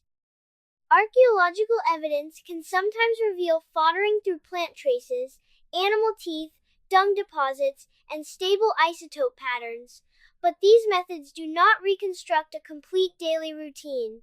What they do suggest is that animals depended increasingly on human decisions, while humans became increasingly tied to the condition of grazing land. A failed harvest could reduce food for people and leave fewer crop remains for animals. A difficult winter or drought could weaken both at the same time. Protection added another layer of work. Even during apparent rest, someone had to notice changes in breathing, appetite, movement, weather, and the surrounding ground before a problem became harder to solve. Predators, theft, injury, disease, and accidental wandering all threatened animals that represented accumulated effort. Enclosures, pens, walls, thorn barriers, watchful dogs in some later or regional contexts, and human supervision may all have reduced risk, though no single measure was used everywhere. Young animals could be especially vulnerable. Births required attention, and mothers might need quieter spaces or better access to food and water. Sick animals could not explain their condition, so people relied on movement, appetite, sound, posture, and experience. This care connected village life to the deep history of human observation. Long before domestication, people learned to read animal behavior while hunting, scavenging, and avoiding danger. Herding transformed that knowledge into daily responsibility. The same sensitivity once used to approach wild prey could now help guide, separate, calm, or protect living animals over months and years. Yet management did not mean complete control. Animals resisted, escaped, fought, became ill, and responded to weather in their own ways. The first farmers worked with other species that had needs and movements of their own. By late afternoon, bringing animals back could be as difficult as taking them out. Individuals had to be gathered, counted, and directed through paths that might pass close to crops, houses, children, and stored food. Pens needed cleaning or repair. Water had to be provided again. Dung accumulated and could become a sanitation problem, a useful fuel, a building material, or a source of soil fertility, depending on local practice. The return of the herd therefore did not end the task. It shifted labor from open landscape to the crowded edges of settlement. Animal care reveals another reason the first farmers did not spend all day in fields. A large share of their effort went into keeping living resources alive. Plants could be stored after harvest, but animals had to be fed, watered, watched, and protected continuously. Their value came from survival over time, and that survival depended on repeated human attention. Every safe return preserved meat, hides, bone, manure, future offspring, and possibilities that extended beyond one meal. The herd was not simply property standing beside the village. It was a moving responsibility that linked weather, pasture, water, human memory, and the uncertain future of the household. Farming did not erase the wild landscape around the first villages. Even where cultivated plants and managed animals became important, people often continued to hunt, fish, gather fruits, collect nuts, dig roots, cut reeds, and search for edible leaves or seeds. The balance differed between regions, seasons, and communities, and archaeology does not support one simple moment when farming completely replaced older ways of obtaining food. In many places, cultivated crops formed only one part of a wider strategy. A failed field could be partly offset by fish, wild plants, or hunted animals. A successful harvest could reduce pressure on wild resources without making them unnecessary. Daily life therefore moved constantly between places shaped by human labor and places that remained less controlled. Wild foods also filled seasonal gaps. Stored grain could decline before the next harvest. Herds could suffer during drought or winter. Nuts, shellfish, fish, birds, fruits, and other local resources sometimes became especially valuable during these uncertain periods. Gathering them required knowledge of where they appeared, when they matured, and how quickly they could be collected before animals, weather, or decay removed them. This knowledge had deep roots in human history. Long before villages, survival depended on reading landscapes through tracks, water, plant growth, migration, tides, and changing light. Early farmers carried those skills forward even as more of their time became tied to houses, fields, and animals. Hunting may have served several purposes. Wild meat added variety and nutrients, hides and bones could provide useful materials, and some animals threatened crops or competed with managed herds. Yet hunting was never guaranteed. It required travel, patience, tools, cooperation, and the possibility of returning with little. Fishing also varied greatly. Communities near rivers, lakes, wetlands, or coasts could use nets, traps, hooks, spears, baskets, or other methods. Though many of these objects were made from materials that rarely survive. Fish bones, shells, and residues provide clues, but they preserve only part of the activity. A person might spend hours checking traps, collecting shellfish, or watching water, while other household work continued elsewhere. Gathering plants was often less visible than hunting, but it may have remained central. Wild greens, fruits, roots, fungi, seeds, reeds, fibers, medicines, and fuel could all be collected during journeys for water, grazing, or wood. These trips allowed one path to serve many needs. Someone following animals could notice ripening berries. A person collecting reeds might also bring edible plants or clay. Work overlapped because time and carrying capacity were limited. The first farmers did not divide nature into modern categories of agriculture, industry, and leisure. They moved through a living landscape where food, tools, shelter, and observation were closely connected. This mixed economy also reduced complete dependence on one crop, but it did not remove danger. Wild resources could fail, migrate, or become depleted near large settlements. Population growth and repeated collecting may have increased pressure on nearby habitats, pushing journeys farther outward. At the same time, fields, grazing, burning, and woodcutting altered the very ecosystems on which hunting and gathering still depended. Village life, therefore, created a difficult balance. People needed the wild world as support, yet their permanent presence gradually changed it. By evening, a household meal might contain grain from a field, meat from a managed or hunted animal, greens from nearby ground, fish from water, and fuel gathered from woodland or marsh. No single ingredient represented the whole economy. Farming was becoming central, but the older human relationship with uncultivated nature remained active within every season. These journeys also carried information home, revealing distant water conditions, animal movement, unfamiliar tracks, useful plants, and changes in neighboring territories that could influence later decisions about work, safety, travel, seasonal exchange routes. The first farmers spent their days between control and uncertainty, tending what they had planted while continuing to search beyond the village for what no field or herd could reliably provide. A permanent house did not remain permanent by itself. Walls made from earth, mud, brick, timber, reeds, stone, or mixed materials slowly changed under rain, wind, heat, smoke, insects, animals, and constant human movement. Roofs sagged, plaster cracked, floors became uneven, hearths broke apart at the edges. Early villagers therefore spent part of many days repairing the spaces that sheltered them. Archaeologists find repeated floor layers, patched walls, rebuilt hearths, post holes, fallen roofing material, and surfaces renewed again and again. These traces do not reveal one standard building method. because every settlement depended on local climate, available materials, and inherited knowledge. They do show that houses were active works in progress rather than finished objects. Repair began with observation.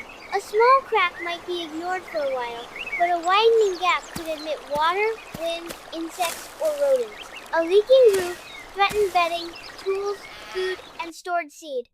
A damaged floor could collect dampness or make cooking and grinding more difficult. People had to judge which problem required immediate attention and which could wait until weather, labor, or materials allowed. This judgment was part of daily village life. The house held previous labor, and every repair protected that investment from being lost. Materials often came directly from the surrounding landscape. Earth could be mixed with water, plant fibers, chaff, dung, or other local substances to create plaster or building mixtures suited to particular conditions. Reeds, branches, poles, grasses, bark, and stone might be gathered, cut, carried, shaped, and fitted into place. None of this work began at the wall itself.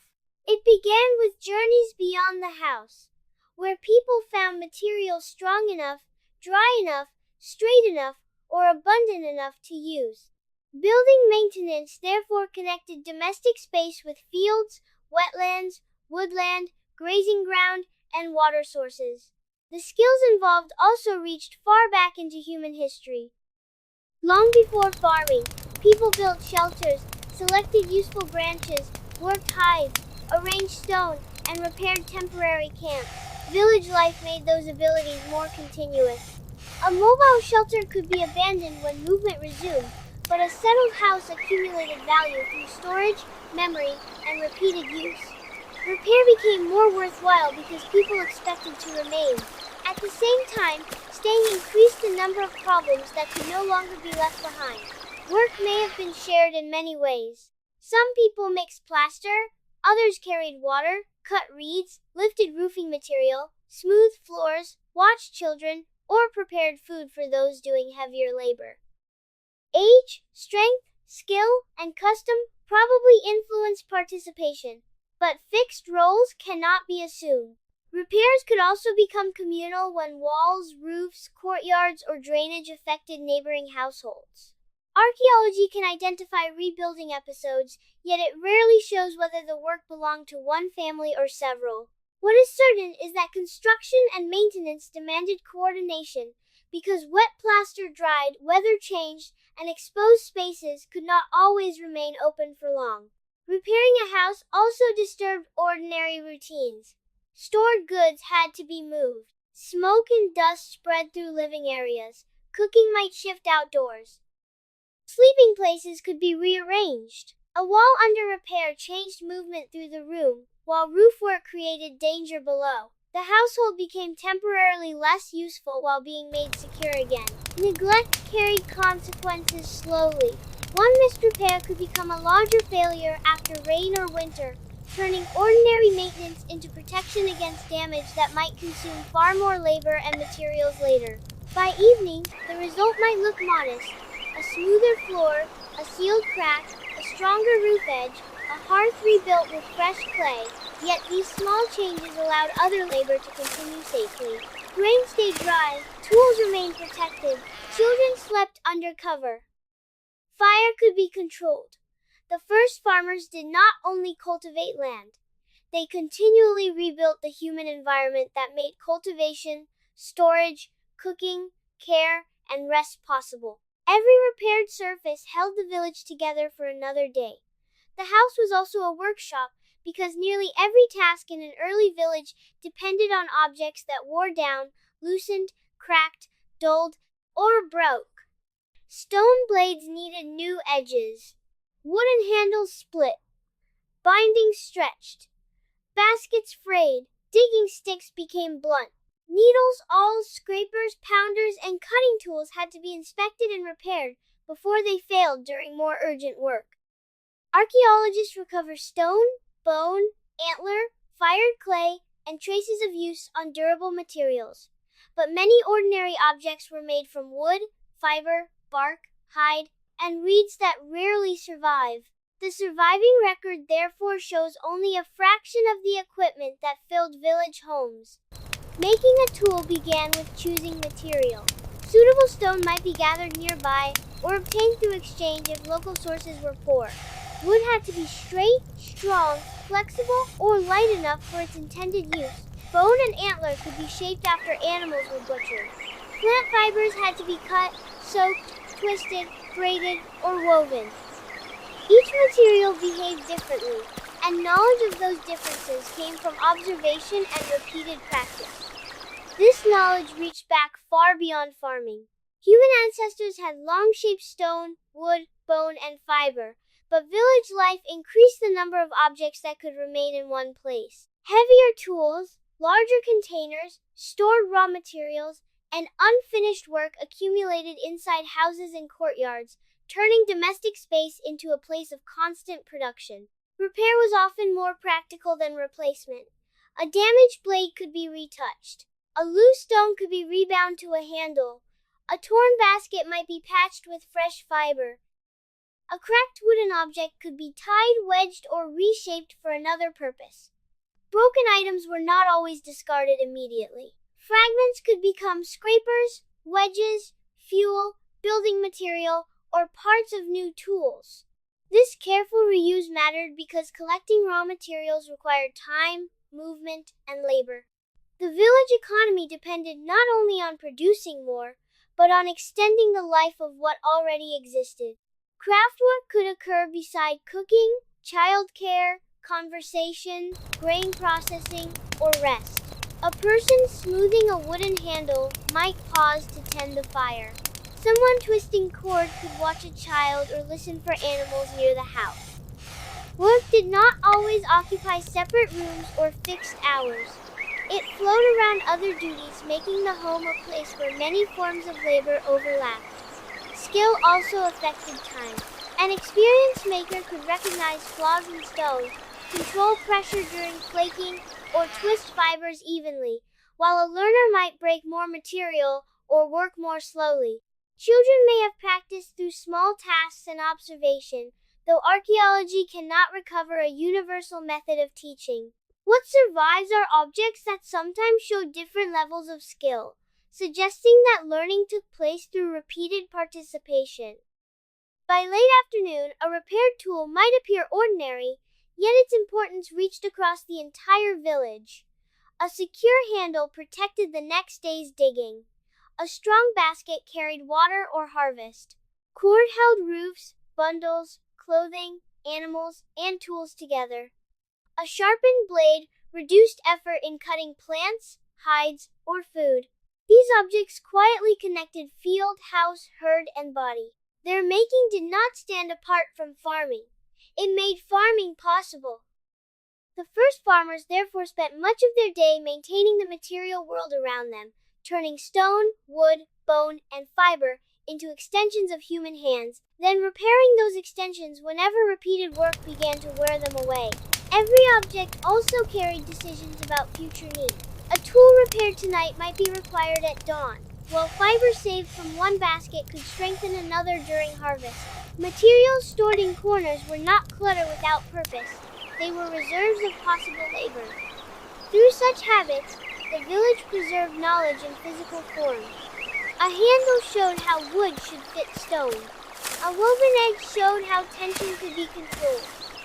Daily making allowed techniques to survive without formal written instructions.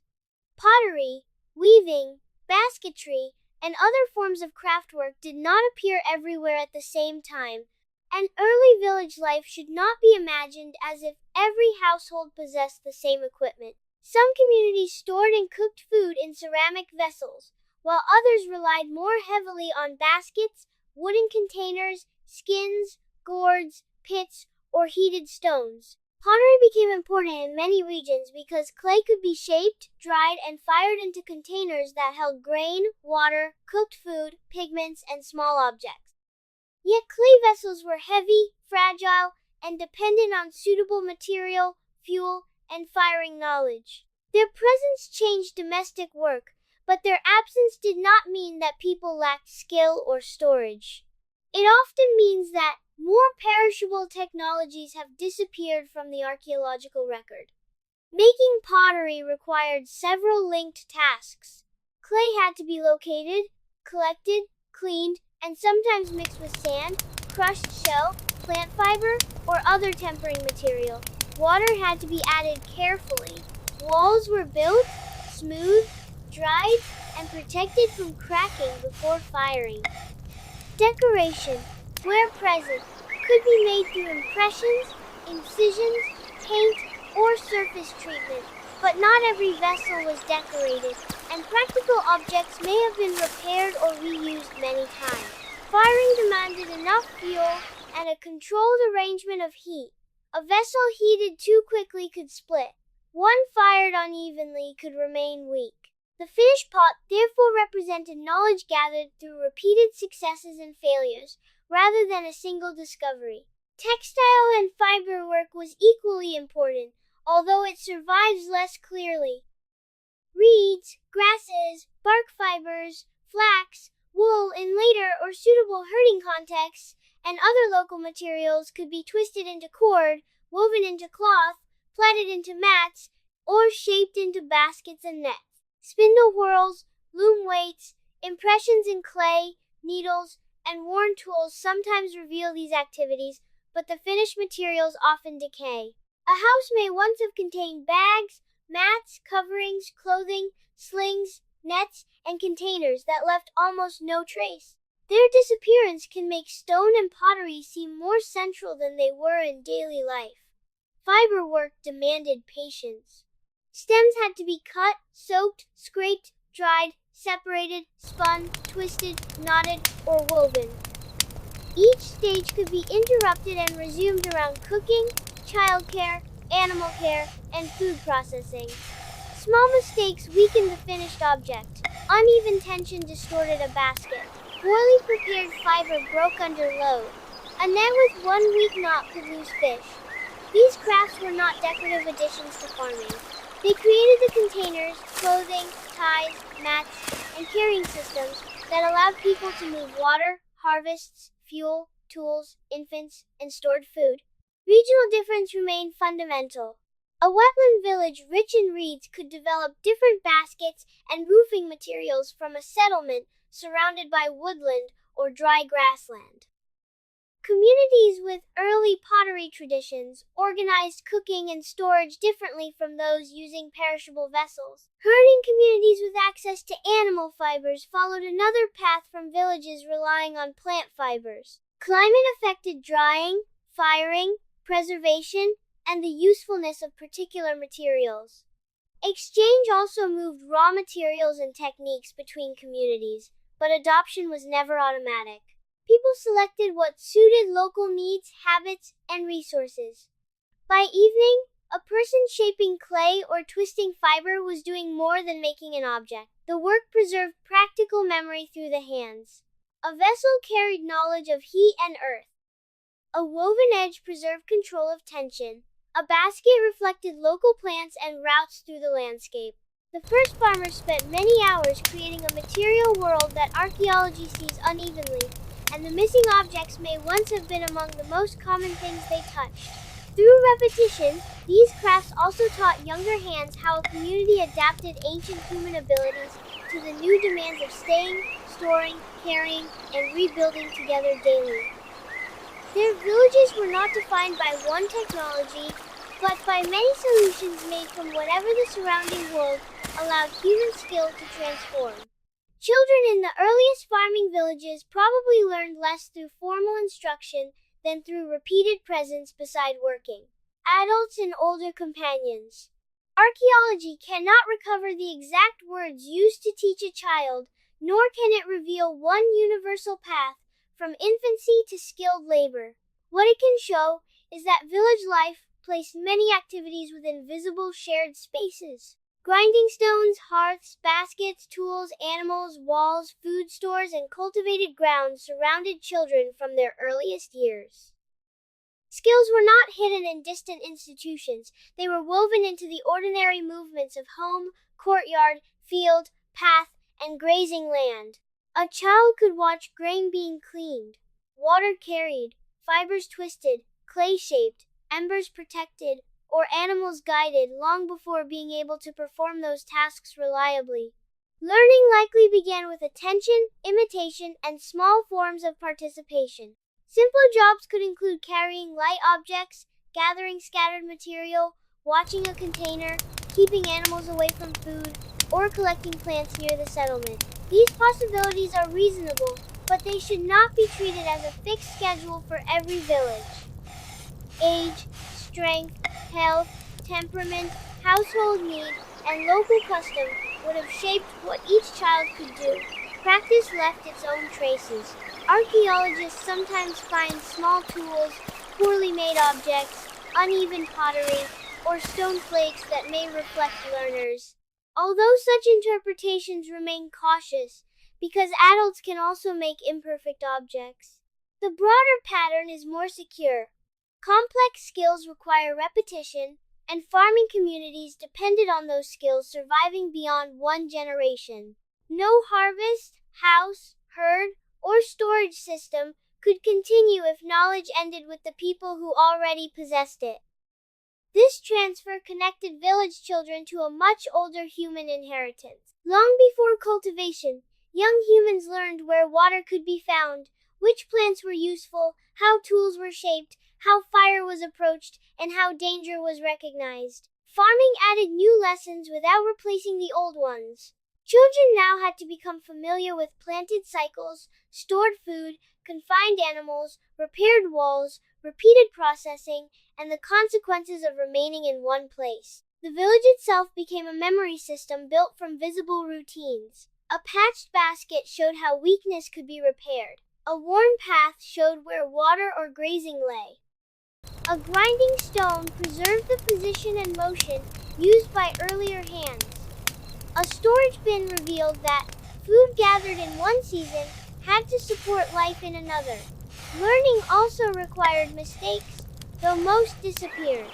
A dropped bundle, broken cord, spilled grain, uneven wall, or frightened animal could become practical experience, but archaeology rarely preserves such moments clearly. Adults may have corrected, demonstrated, or reassigned tasks, yet we cannot responsibly invent their conversations. The safest conclusion is that competence grew through gradual involvement in work that mattered. Children were not simply waiting to become useful adults. In many small ways, they may already have contributed to household survival while learning the limits of their bodies and the expectations of those around them. By adolescence, some individuals may have possessed years of familiarity with tools, routes, animals, plants, and domestic spaces. Skill did not appear suddenly with age. It accumulated through thousands of ordinary observations and repeated movements. This helps explain what the first farmers did all day, because a large share of village labor also served as education. Every task performed in view of younger people carried knowledge forward. Every correction, demonstration, shared journey, and repeated routine helped preserve techniques that had no written record. The first villages survived not only because people produced food, but because they transformed daily work into a living process of teaching, practice, memory, and gradual responsibility. Seasonal changes gave those lessons rhythm, returning familiar duties while gradually increasing their difficulty and responsibility. Through this quiet process, the future of farming passed from experienced hands into smaller ones, not as a single lesson, but as a way of life learned slowly across years. Work in an early farming village probably changed across an entire lifetime, because bodies, skills, and responsibilities did not remain the same from childhood to old age. Archaeology cannot assign a fixed task to every age group, and no village followed one universal pattern. Still, permanent settlement created many forms of labor that differed in strength, speed, endurance, balance, memory, and experience. A young child could carry little, while an older adult might know roots, seasons, materials, and animal behavior better than someone stronger but less experienced. Village survival depended on combining these different capacities rather than expecting every person to perform identical work. Children may have begun with nearby low-risk tasks, gathering small pieces of fuel, carrying light containers, watching food dry, collecting dropped grain, or keeping animals away from a doorway. As bodies grew, work could expand into longer journeys, heavier loads, tool use, field preparation, harvesting, herding, construction, and food processing. Yet age alone did not determine ability. Illness, injury, pregnancy, disability, nutrition, and personal skill all affected what a person could do at a particular moment. The evidence does not justify imagining a smooth progression in which everyone moved through the same duties. Life was less orderly, and households had to adjust when a strong worker became injured or when several dependents needed care. Adults in their strongest years may have performed much of the heaviest labor, but they also carried responsibilities that required judgment rather than force. Choosing seed, identifying weather changes, planning water use, recognizing animal illness, repairing a roof, or deciding when food stores could be opened depended on experience accumulated over many seasons. This connects early village life with the deeper human past. Long before farming, human groups survived because knowledge was distributed across people of different ages. The first farmers inherited that advantage, but permanent settlement gave older knowledge new objects to protect: fields, houses, stores, paths, animals, and local agreements. Older people may have contributed through memory, supervision, craft skill, childcare, food preparation, or advice about seasons and materials, even when long journeys or heavy lifting became difficult. Archaeology rarely preserves these contributions clearly because guidance, attention, and memory leave little physical trace. Their value appears indirectly in the continuity of techniques across generations. A well-made basket, a repaired wall, or a successfully timed harvest suggests knowledge that had to be learned and retained. Work also changed from day to day within the same life stage. Someone capable of heavy digging might spend another morning grinding grain, carrying water, caring for a sick relative, or mending cord. Village labor was flexible because needs overlapped and emergencies disrupted routine. The idea that one person held one permanent occupation may fit later societies better than the earliest farming communities. Skill specialization may have existed in certain tasks, especially where unusual materials or difficult techniques were involved, but most households still needed broad practical knowledge. Human remains sometimes preserve injuries, joint changes, dental wear, and other signs of repeated strain, but these cannot be translated into precise daily schedules. They remind us that labor accumulated inside bodies, while recovery, pain, and reduced mobility shaped what households could ask of each person. By evening, the village held bodies at different stages of life, each moving through work at a different pace. Some learned by watching. Some carried the heaviest loads. Some preserved methods through memory and demonstration. Some required support while still contributing in quieter ways. The first farmers therefore spent their days not only producing food, but continually redistributing effort across generations. When one person could not complete a task, another had to adapt, delay something else, or divide the burden. This dependence made the household more than a group living under one roof. It was a changing system of strength, care, knowledge, and vulnerability, renewed each day as younger bodies learned, mature bodies worked, and older bodies carried experience forward. It is tempting to imagine that every early farming village divided work into fixed male and female roles, but the evidence does not support one simple pattern. Human societies have organized labor in many different ways, and the earliest villages were separated by distance, climate, crops, animals, population size, and local tradition. Some tasks may have been associated more often with certain bodies or stages of life, yet association is not the same as a universal rule. Archaeologists must therefore distinguish between what remains physically visible and what later assumptions encourage us to believe. Human skeletons can sometimes reveal biological sex, patterns of movement, repeated strain, injury, diet, and exposure to disease. Tools, food remains, buildings, and activity areas can show where particular kinds of work occurred. However, connecting one tool directly to one sex is difficult unless several independent lines of evidence support the interpretation. A grinding stone found inside a house does not identify every person who used it. A hunting weapon placed with a burial does not prove that only one group hunted. A body marked by repeated upper limb stress does not preserve the exact motion that produced it. Each clue is valuable, but none should be forced to tell a complete social story alone. Household work may have been divided according to strength, pregnancy, nursing, age, mobility, skill, risk, season, and the number of available workers. These factors could create recurring tendencies without producing rigid boundaries. Someone caring for an infant might remain closer to the house for a period, yet that does not reveal a permanent lifetime role. A skilled craft worker could continue shaping tools or fibers regardless of other expectations. During harvest, illness, migration, death, or food shortage, ordinary divisions may have changed quickly because necessary work still had to be completed. Flexibility was not a minor feature. It was part of survival. This caution connects early village life with the deeper history of humanity. Long before farming, cooperation depended on sharing food, knowledge, risk, childcare, gathering, hunting, tool-making, and protection. The exact balance of these activities almost certainly varied among groups. Farming added fields, stores, herds, permanent houses, and heavier processing demands, but it did not automatically create the same social arrangement everywhere.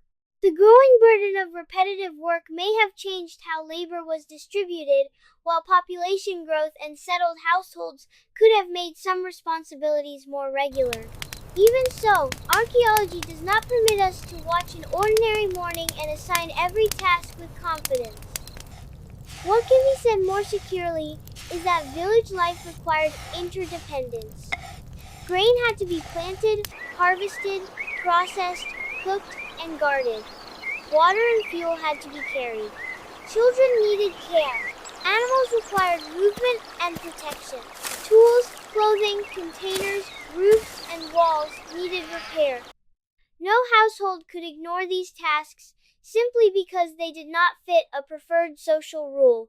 People adjusted to the labor available, the bodies present, and the problems of that day.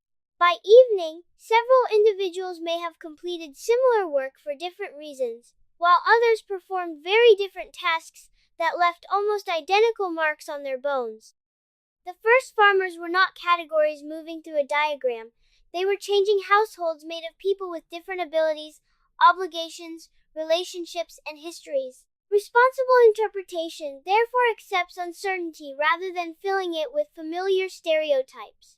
The most honest answer is not that gender had no influence, nor that it determined everything. It is that gender was probably one factor among many, expressed differently across communities we can only know through incomplete traces. That uncertainty protects real people from becoming simple reflections of assumptions created by societies living thousands of years after them.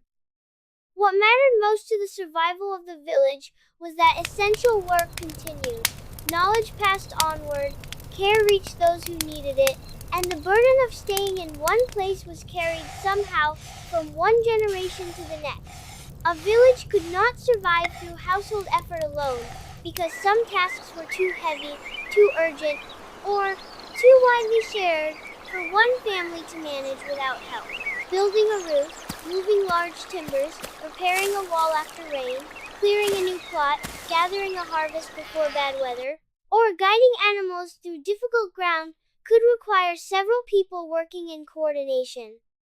Archaeology does not reveal every agreement behind such cooperation, but repeated rebuilding, shared spaces, large structures, pathways, and concentrations of tools suggest that labor often extended beyond the walls of one home. Cooperation did not always mean that the entire settlement acted together. A few related households may have exchanged help. Neighbors might join for a short task and return to separate work afterward. Some activities could be organized around kinship, friendship, obligation, or practical need, though the exact relationships usually remain uncertain. What can be seen more clearly is that settled life created problems whose scale exceeded the strength or time of one person. A roof had to be lifted before materials dried or weather changed. A field ready for harvest could not wait for every household to finish its private duties. Animals escaping toward crops required immediate response. Shared labor turned urgency into coordinated movement.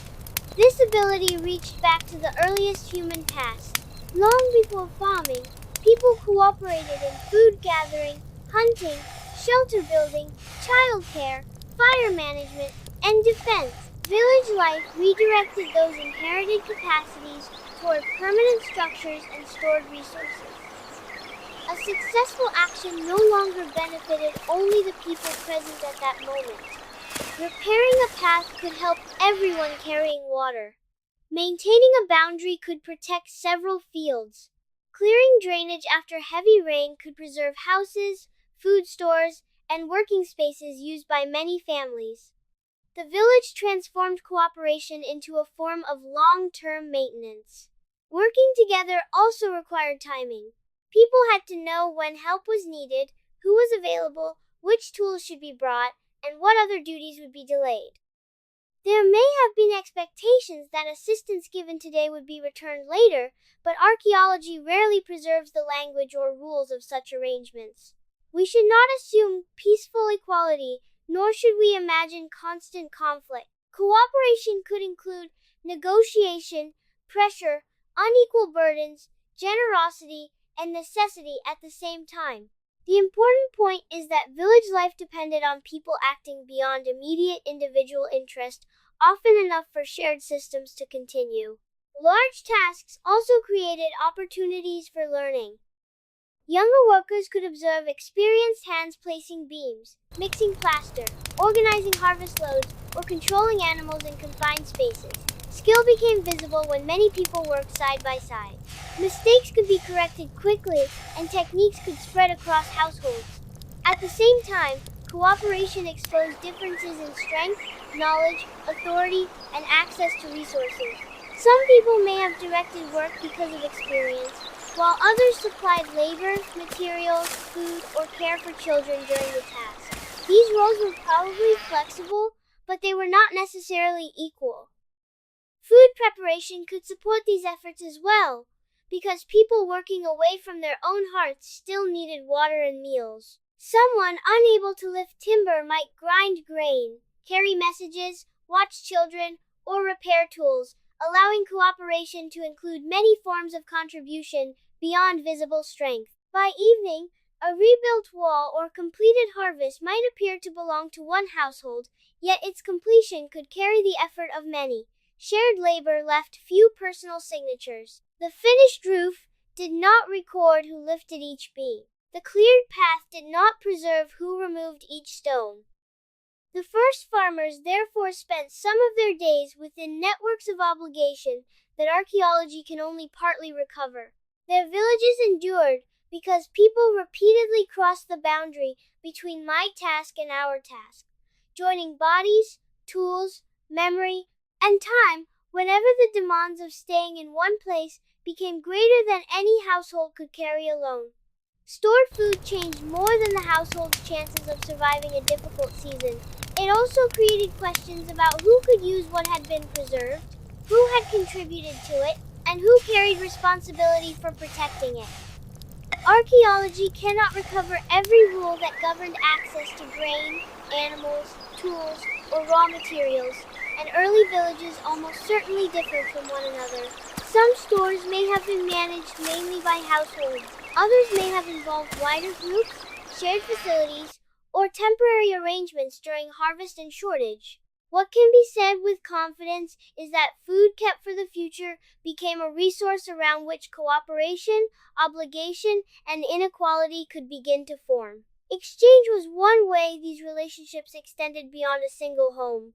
A household with extra grain might receive stone, clay, fibers, animal products, labor, or assistance in return. People could also exchange food during illness, crop failure, childbirth, injury, or periods when one family had fewer workers available. Not every exchange had to be immediate or measured precisely. Help given during harvest might be remembered when another roof needed repair. A shared animal might create claims that lasted across seasons. These arrangements probably depended on trust, kinship, reputation, need, and local custom. But archaeology rarely preserves the language used to define them. The deeper pattern is that stored wealth allowed one day's labor to influence relationships many months later. This development grew from a human capacity older than farming. Foragers also shared food, tools, knowledge, and risk. Village life changed the scale and permanence of what could be held. Heavy grinding stones, large containers, fixed houses, seed stores, and managed herds could not be carried away easily. Resources accumulated in particular places, making access to those places more important. A family with a secure storage room, productive field, or larger herd may have faced different choices from one with fewer reserves. Yet visible wealth did not always mean complete independence. Large stores attracted pests, required guarding, and created expectations from relatives or neighbors. Ownership brought responsibility as well as advantage. Exchange could also connect villages to distant landscapes. Stone suitable for blades, shells, pigments, timber, salt, or other materials sometimes traveled farther than one person's ordinary daily route. These movements suggest networks of contact, but they should not be imagined as modern market. Goods may have passed through many hands over time, carried during visits, seasonal travel, marriage, shared ceremonies, or practical cooperation. The exact reasons varied, and many remain uncertain. What matters is that the first farmers were not isolated behind their walls. Their daily work depended partly on materials and relationships extending beyond the settlement. Stored food also forced difficult decisions inside the village. A reserve could be opened to support another household, kept for planting, saved for winter, or protected against uncertain weather. Each choice helped someone and limited another possibility. The evidence does not allow us to know whether such decisions were generous, disputed, enforced, or quietly accepted in every case. It does show that accumulation made social life more complex. Grain, in a sealed bin, was not only food. It was labor from the past, security in the present, and power over future choices. By evening, a household might have exchanged a tool, promised help, borrowed seed, shared a meal, or refused access to a store. Most of these actions left no direct trace. Their consequences, however, shaped who could continue planting, who survived shortage, and who became dependent on whom. The first villages therefore created new forms of closeness. People needed one another more often, but they also had more reasons to negotiate. Remember debts, protect resources, and question how the accumulated work of many days should be divided. As storage became more dependable, social memory may have grown around earlier gifts, failures, and obligations, allowing material reserves to influence relationships long after the original workers had completed the harvest that filled them. Living close to many other people created advantages, but it also concentrated problems that smaller or more mobile groups could sometimes leave behind. Smoke gathered around hearths. Ash, food scraps, broken tools, animal dung, wastewater, and damaged building material accumulated near houses and paths. Early villagers had to decide where these remains should go, whether they could be burned, reused, fed to animals, mixed into building material, or carried beyond living spaces. Archaeologists find rubbish pits, ash layers, dung deposits, blocked passages, repaired floors, and repeated rebuilding, but these traces rarely reveal a single village rule. Waste management probably differed according to settlement size, climate, house design, animal keeping, and local custom. Crowding made every decision more important because one household's refuse could affect its neighbors. Smoke from an indoor fire might drift through shared spaces or settle beneath a roof. Water spilled near a doorway could soften earthen floors. Animals moving between houses could damage walls, scatter food, and leave waste where children worked or slept. None of this means that early villages were constantly filthy or unhealthy. People cleaned, repaired, swept, moved, refused, and renewed surfaces. The evidence shows maintenance as well as accumulation. Still, staying in one place meant that neglect became visible and persistent. A problem not addressed today could become larger tomorrow. Close settlement also changed patterns of disease. Living near more people, stored food, waste, and managed animals created conditions in which some infections could spread more easily than among smaller dispersed groups. The exact timing and importance of particular diseases remain debated, and early farming communities did not all experience the same health outcomes. Human remains sometimes show infection, nutritional stress, dental disease, injury, and other signs of hardship, but these findings vary by region and period. The safest conclusion is that permanent village life created new biological pressures while preserving many older risks. Social tension also became harder to avoid. Narrow paths, adjoining walls, shared water sources, wandering animals, smoke, noise, damaged crops, and uncertain claims over storage could all produce disagreement. Archaeology cannot recover most arguments, and it should not turn every broken object or injured skeleton into proof of constant violence. Cooperation was essential and often successful. Yet cooperation did not remove competition. People living close together had to negotiate boundaries that were sometimes physical and sometimes social. Who could use a courtyard, pass across a roof, enter a storage area, draw from a water source, or graze animals near planted ground may have mattered greatly. These questions connected village life to the deep human past, because people had always managed relationships, shared resources, and conflict. Settlement changed the setting. Movement was less available as an immediate solution when houses, fields, stores, graves, animals, and memories tied families to place. Leaving after disagreement could mean abandoning years of labor. Remaining required compromise, repair, restraint, or new arrangements. Routines such as placing waste beyond a doorway, separating animals from stored grain, or repairing a passage reduced risks that no single household could solve alone. These actions rarely produced monuments, yet their repetition protected water, food, movement, and sleep. Village order was not a permanent condition. It was an achievement renewed through countless choices, each one small enough to disappear, but together strong enough to keep settlement possible. By evening, the village could feel both protective and demanding. Its walls gathered warmth, food, tools, relatives, and knowledge, but they also gathered smoke, waste, obligation, and friction. The first farmers spent much of each day keeping closeness from becoming disorder.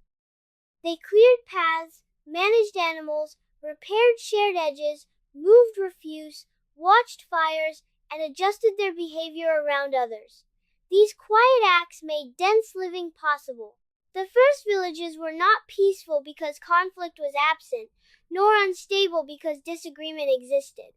They endured because people repeatedly maintained the physical and social boundaries that allowed many households to remain beside one another through changing seasons. Farming changed the human body not through one sudden transformation, but through thousands of repeated days spent digging, carrying, grinding, bending, walking, lifting, and living close to other people and animals. Human remains from early farming communities sometimes preserve signs of this change in teeth, joints, bones, and patterns of disease, yet the evidence varies greatly between regions and periods. Some villagers experienced heavy physical strain, while others may have benefited from more dependable food or reduced travel during certain seasons. It would be misleading to describe every early farmer as weaker, sicker, or less healthy than every forager. The transition was uneven, and bodies responded differently according to diet, workload, climate, age, infection, childhood conditions, and access to varied foods. Teeth often provide some of the clearest evidence. Diets containing more starchy cultivated foods could increase the risk of dental decay in some populations, especially when foods were processed into softer forms that remained around the teeth. Grinding grain with stone also introduced tiny mineral particles that could increase wear. Yet dental patterns were not identical everywhere because crops, cooking methods, wild foods, and personal habits differed. A village dependent on one grain faced different pressures from a community combining cultivation with fishing, gathering, hunting, and herding. Human biology did not respond to farming as a single package. Bones and joints can also reflect repeated labor, but interpretation requires care. Changes around shoulders, arms, backs, knees, or feet may suggest habitual physical stress, though they rarely identify one exact task. Grinding, digging, carrying water, lifting harvests, walking with animals, and building with earth could all leave overlapping effects. Injury added another burden. A damaged hand, strained back, or broken bone could reduce a household's labor at a critical moment, making care from others essential. The body was both the main tool of farming and one of its most vulnerable limits. Settled life also concentrated infection in new ways. More people living near waste, stored food, smoke, standing water, and managed animals created conditions in which some illnesses could spread more easily. This process developed gradually and differed by settlement size, sanitation, ecology, and mobility. It should not be reduced to the claim that agriculture immediately created disease. Many infections were older than farming, and some villages may have managed local conditions effectively for long periods. Still, permanent settlement made it harder to leave contaminated ground, while growing populations increased repeated contact between bodies. Nutrition followed the same pattern of gain and loss. Stored crops could provide calories during difficult seasons, but dependence on a narrow range of foods could reduce dietary variety. Harvest failure could produce serious shortage because many people had invested in the same fields. At the same time, farming communities often continued to use wild plants, fish, hunted animals, and livestock, which could soften these risks. The physical consequences depended on how flexible each community remained. Across generations, childhood growth recorded these conditions especially strongly. Periods of illness or poor nutrition could leave traces in teeth and bones, though such marks reveal stress rather than a complete personal story. They remind us that the first villages were built through bodies developing under new routines of work, food, crowding, and care. By evening, fatigue may have been as important as hunger. Muscles recovered beside smoky hearths, while tomorrow's tasks already waited in stored grain, animals, walls, tools, and fields. The first farmers did not simply create a new economy. They asked the human body to become the bridge between soil, settlement, and survival, absorbing both the security and the cost of staying in one place. No skeleton can tell whether this life was considered better or worse than earlier lives. It can preserve fragments of strain, healing, nourishment, and illness. Those fragments show that village life began not outside the body, but within bodies repeatedly adapting to demands their ancestors had never faced in the concentrated form. The most important change created by the first farmers did not come from one invention, one harvest, or one remarkable village. It came from repetition. Seeds were planted again, roofs were repaired again, grain was ground again, animals were guided again, and children learned the same motions through watching and practice. Each day looked modest when viewed alone, yet the accumulated result altered population, settlement, trade, memory, and power. Human beings had always changed landscapes, but farming made that change more continuous. Fields were cleared, paths deepened, water routes became familiar, grazing reduced some plants and encouraged others, and houses were rebuilt on the remains of earlier houses. The village slowly became a record of labor written into soil. Because food could be stored, more people could remain in one place for longer periods. This did not mean that population increased everywhere in the same way, nor that every settlement grew steadily. Disease, crop failure, conflict, climate, and migration could reduce or abandon communities. Still, when cultivation and storage worked well enough across generations, they supported denser populations than many landscapes could sustain through hunting and gathering alone. More children could be born within settled households, although more births also meant more care, more food, and more labor. The village expanded through both possibility and burden. Larger populations created new demands. More grain had to be processed. More fuel had to be collected. More waste had to be managed. More houses required materials and repair. Cooperation became more necessary, while disagreements over land, water, animals, and stored food could become more difficult to avoid. These pressures did not automatically create kings, armies, or cities, but they produced conditions from which more complex institutions could later emerge. A shared granary, a repaired path, a seasonal exchange, or a remembered debt may appear small, yet such practices trained communities to coordinate beyond one household. Craft skills also deepened through repetition. Some people became especially experienced in stoneworking, pottery, weaving, building, herding, or food processing. Specialization was not complete in the earliest villages, and most households still needed broad practical knowledge. Over time, however, accumulated skill and exchange could allow certain tasks to occupy more attention. Materials traveled farther. Techniques moved between communities. A vessel shape, a crop variety, a stone source, or a building method could connect people who never lived in the same place. World history began to widen through routes created by ordinary need. Farming also changed the scale of memory.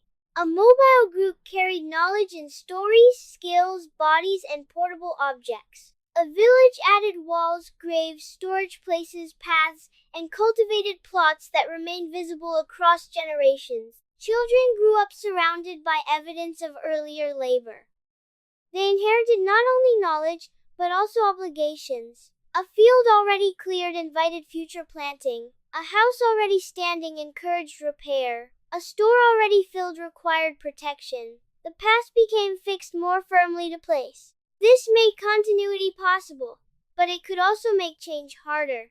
By the time large towns and later states appeared, countless generations had already practiced staying, storing, dividing work, coordinating labor, and planning beyond the immediate day. The first farmers did not know that their routines would contribute to cities, writing, taxation, markets, organized religion, or political authority. Those later systems had many causes and followed different paths, yet they rested partly on a basic transformation. Human communities learned to concentrate food, people, materials, and memory in enduring places. Their days accumulated quietly, turning repeated survival into demographic growth, inherited property, wider exchange, deeper dependence, and social arrangements that later generations would continually reshape. The world was not remade by a single brilliant moment. It was remade by ordinary tasks, repeated until they became structures larger than any individual life. Every cleared patch, repaired wall, guarded container, shared meal, and taught skill helped create a future that no one working in those first villages could fully see.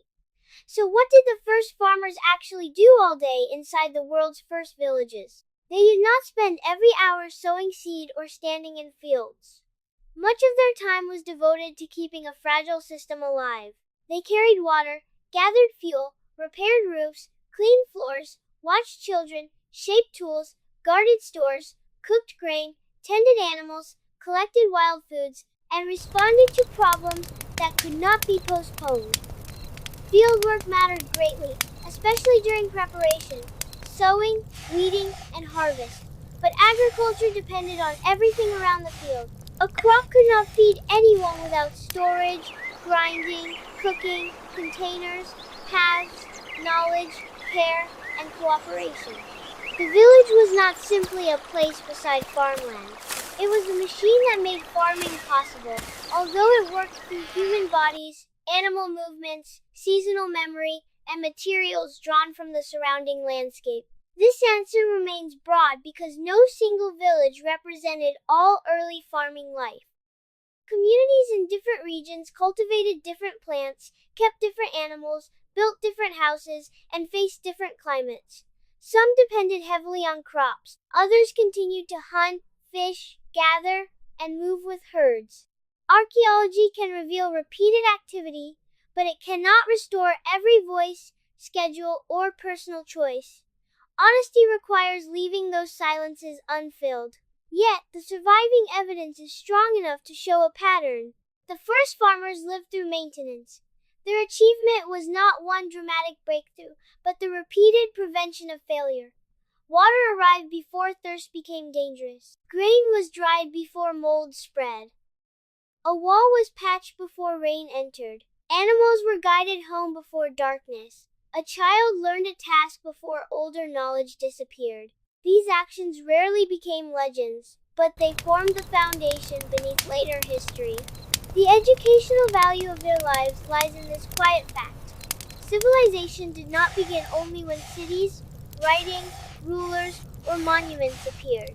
It began much earlier, in ordinary people learning how to coordinate time, labor, food, and care within places they expected to inhabit again tomorrow. Their work shows that large historical change often grows from small actions repeated until they reshape bodies, relationships, landscapes, and generations. It also reminds us that progress is never a simple exchange of hardship for comfort. Farming offered stored food, permanent homes, larger communities, and new forms of cooperation, but it also brought heavier routines, narrower dependence, crowded environments, and risks tied to weather and harvest. The first villagers gained security in some ways and surrendered flexibility in others. They became more capable of building a future, yet more vulnerable to the failure of the systems they built. That tension has never fully left human life. Modern societies still depend on hidden labor, maintenance, storage, water, energy, transport, caregiving, and knowledge passed quietly between people. We often notice these systems only when they stop working. Looking back at the first villages can therefore teach humility. The distance between their world and ours is immense, but the basic truth is familiar. Survival rests less on rare moments of brilliance than on countless necessary tasks completed by people whose names are never recorded. The first farmers changed history because they returned to those tasks day after day, season after season, generation after generation. Their ordinary routines created the conditions from which much of the later human world emerged. Their days also correct a misunderstanding about the origins of civilization. History was not created by leaders, warriors, inventors, or builders of monuments. It was carried by people who swept ash, lifted water, soothed infants, repaired baskets, watched clouds, shared food, and preserved seed. Recognizing them gives value to forms of work that remain easy to overlook, even though every community still depends on them. And if the price of building that world was to bind human life more tightly to labor, property, seasons, and place, what did humanity truly gain, and how much of its older freedom did it leave behind? That question remains open.